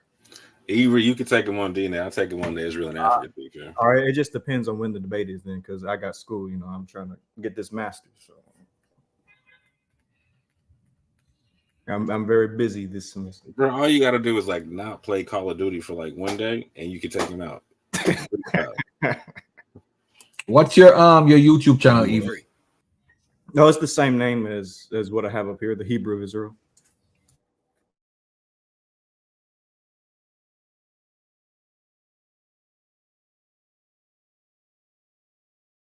All right, who's this here? Ron Dalton calling out folk? Nobody want to work? That's the one who. Did you hear what Garfield just said? Like, we literally got people in Gap that was like, "Nah, we're already debating." Yeah, he was like, "Nah, I don't want to debate your shoe." But no one wants to debate me. I don't want to debate your shoe. He doesn't want to debate. I know him and Yeshu had a conversation, and you guys could correct me. I think on Clubhouse. Yeah, they already had a debate, and he won. They already had a conversation, and you guys played it. But the thing is, when you feel like you're the smartest person in the room always, that means you're really the dumbest person. And what happened is his ego is so way out there, like he can't be corrected. And he doesn't agree. He doesn't agree with camps, but the camps support him the most. And the camps don't believe what he teaches because he deals with a lot with DNA. He mixes up DNA, and then he says Deuteronomy 28 is the people from East Africa. It could be them. And I mean, like, I'm like, you African American. If you're going to teach that the Israelites are something, at least rock with the story of coming off the slave ships. You're a descendant of slaves. Why are you going to knock their whole belief system down to try to say, hey, it could be the people in Australia, and it could also be the people right here in East Africa or the people in North Africa? It's crazy. But hey, that's y'all dude. Bruce, I noticed I don't see you commenting no more. But hey, let me just say this, man. That guy's information, I've not seen something that he has put out where I could say, you know what, he's right on point with this. Everything is just iffy. Iffy. Israel can't be where it is because the animals. Yo, I can't. Listen, man, I'm listening to him today and I'm just laughing. But I guess it's like if you can throw some reasonable doubt in there. Let's hear some more of this now. Let's just see. The second place of high concentration of African American DNA in Africa can be found in a territory called the Kingdom of Judah and the territory of Banbara and Lamlam above it. And oddly enough, old writers describe the inhabitants of this territory as Jews. As the following reference reads, and reads, the land of Lamlam, inhabitants. According to the accounts of the people of the neighboring countries, the natives of Lamlam are Jews. Skipping ahead, the people of Salah and Beersheba and Tekur make predatory incursions into the land of Lamlam and carry away its inhabitants captive to their own countries, where they are purchased by the merchants who travel thither and who transfer them to other countries. And the next reference reads, and it reads, east of the Great Popo begins the Dahomey territory. Guarded by the Barry, important pause town it, of pause it, pause Yemen, it 1 second. known Pause to it 1 second, Europeans Barry. by the Pause it 1 various names second. of five. Now, that can be very deceptive because that time period is a whole different time period. Was that like 11th century, right, more? With that source about Takruri and all that stuff. I think that Yeah, source. he's in a whole different Like, time period. He's in a whole different time period than his whole Sephardic paradigm. yeah. So that time period when they were taken away as slaves is like when I think the trans-Saharan slave trade was going on, I believe, or some other time period where Muslims were trading people or something to that effect. But that has nothing to do with the transatlantic slave trade. But the way how he's talking is like, oh, they took them as slaves and took them away. So that means those Jews were on the slave ships. This is, again, he's trying to give you the impression, but you're not fact checking him because everything he's a believer in the Bible like you. So everything he says, I believe him. There's no fact checking going on. All right, go ahead, Brother Barry. I would like to debate Benai Ben Israel. I already said that Yap game versus Kelly, Benaiah, and the rest of them, because this stuff is just. Wider. The old writers called it Judah, and its inhabitants were said to be Jews.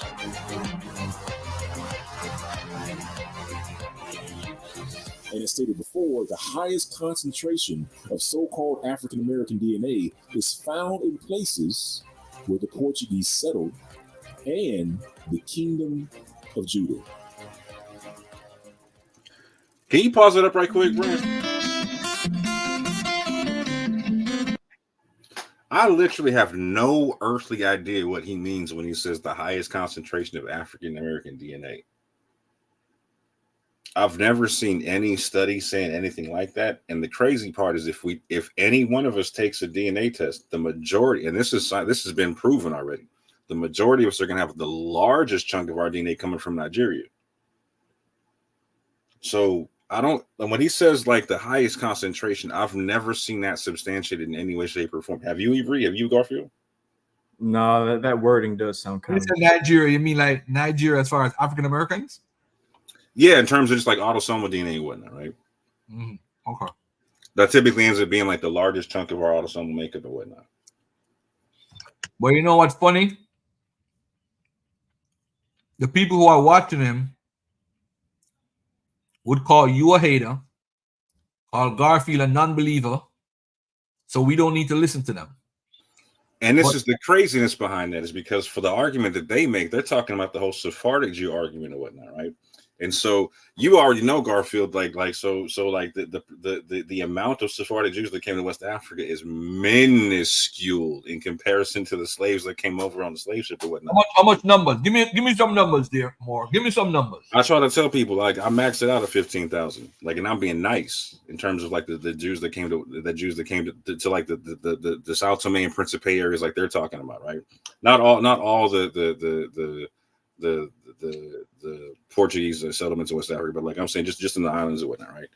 But like, but period is like, so they're going to call me fake, a hater, whatnot. But I make an argument for a larger, even though I'm saying it's a minority of people coming off the slave ship, I literally make an argument for a larger population than what they can actually prove, than what they're claiming, right? And it's crazy. I'm like, y'all you gotta, like, so not only do you gotta like cause reasonable doubt, Brian, but you gotta suspend belief for this stuff. And it's sad. I could understand when people were making stuff up a couple decades ago on the block when we didn't have certain information, and we were a people desperately trying to fill in the gaps of our own lost history and whatnot, right? But we're not there no more, fam. And it's sad that we're doing this still.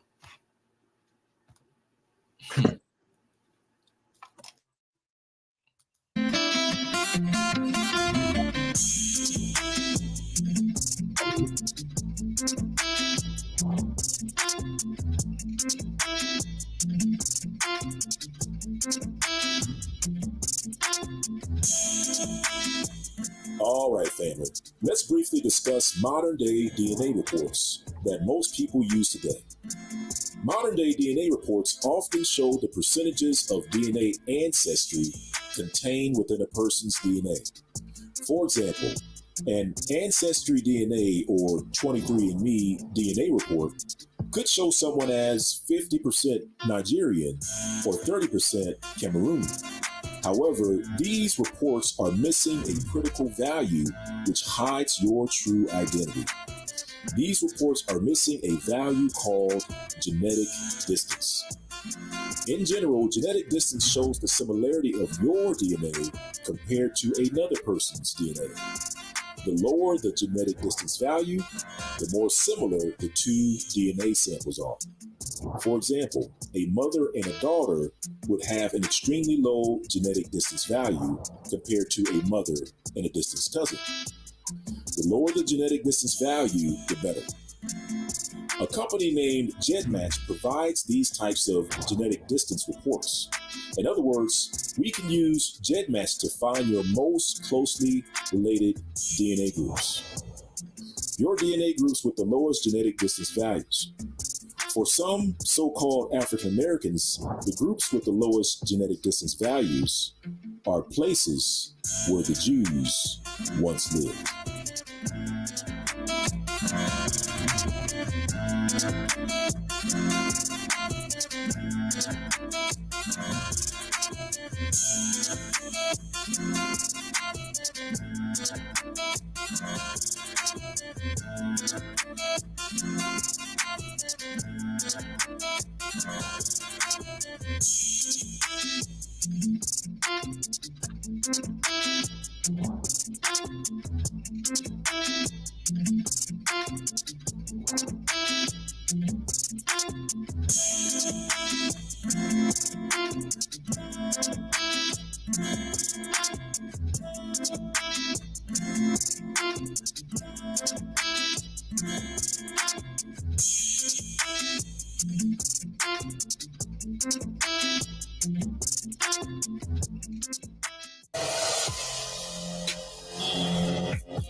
He really loves his animations.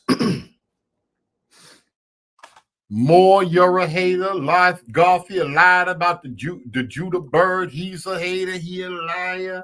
We can't trust y'all. This religion is a mess.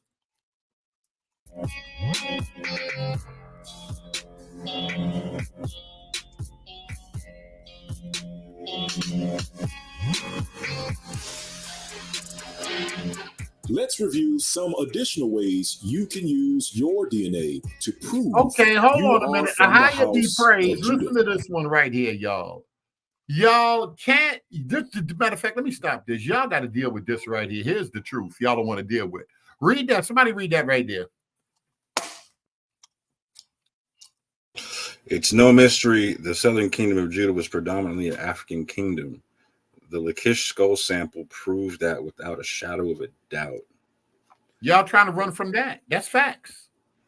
Y'all seen what the nappy heads look like? Who else could they be? Come on, Ahaya be praised. Come and straighten Garfield in them out. Because they trying to stop though. They ain't got. I want that so bad. No respect for the awakening. You want to deal with the phrenology, Avery, or are you eating? Oh no, I'm not eating. No, I know about the Lachish skulls. Basically, they had what was it? Egypto-Nubian skull type of damn, I'm trying to think of the term. Well, I'm just gonna say the skull type, Egypto-Nubian skull type. But the thing is, I would like to know their Y chromosome, mtDNA, and their autosome, because having the skulls is outdated. Only one, yeah, that's like only one way of like trying to determine somebody, but it's not like the best efficient way, because like skull don't mean nothing to you now. Yeah, because the Natufians were old papers said that the Natufians had Negroid skulls, or that they had skulls that fit with West African populations, etc. But if you test the Y DNA of the Natufians, they didn't have any West African DNA. They carried E1B1B as their Y DNA, and autosomally they had a very high portion. They're basically like 60% Arabian, 20% North African Ibero-Mauritian, 10% West Asian, and then like 6% Omotic. So hold on, Ruddy Brewer's DNA your thing, or you come to run interference? I do a little DNA. Grace and peace to everybody. But Grace and peace. I just came to ask that question I've been asking in chat for like the last hour. What question you been asking for an hour? Is Ron Dalton right and Ham is Africa, or is he wrong and Ham is not Africa? That's the question you've been asking for an hour. Y'all want to answer him? As far as described, is Canaan, Libya, Nubia, and Egypt. So Ron Dalton is right about as far as what, saying North Africa. I mean, Canaan is not considered North Africa, but those are the. He gave his description of where all of the where Canaan is, being in Sudan. He said that Cush was in Sudan, and that this is the place where the Israelites were exiled and all that. So is he right? That they were exiled there. No, that they left after the Exodus. That's where they went. That's what he's saying. No, that's not what he said. He's saying that all these Cushites and Canaanites and all of these Hamite people are African people. And if they are African people, then he got a point. I mean, you can't have it both ways. Where does Shem come from? Based on what he's saying, where does Shem come from? We're talking about Ham right now, Garfield. I'm trying to figure out what's the alternative, because everybody has already taught geographically biblical texts. You always say Egypt is Mizraim. You said Foot is Libya, Nubia is Cush, and what you call it, Canaan is where it is. So what's the difference with what academia is saying right now? They've been saying that. So is Mesopotamia not Hamite? Does the Bible not say that Mesopotamia?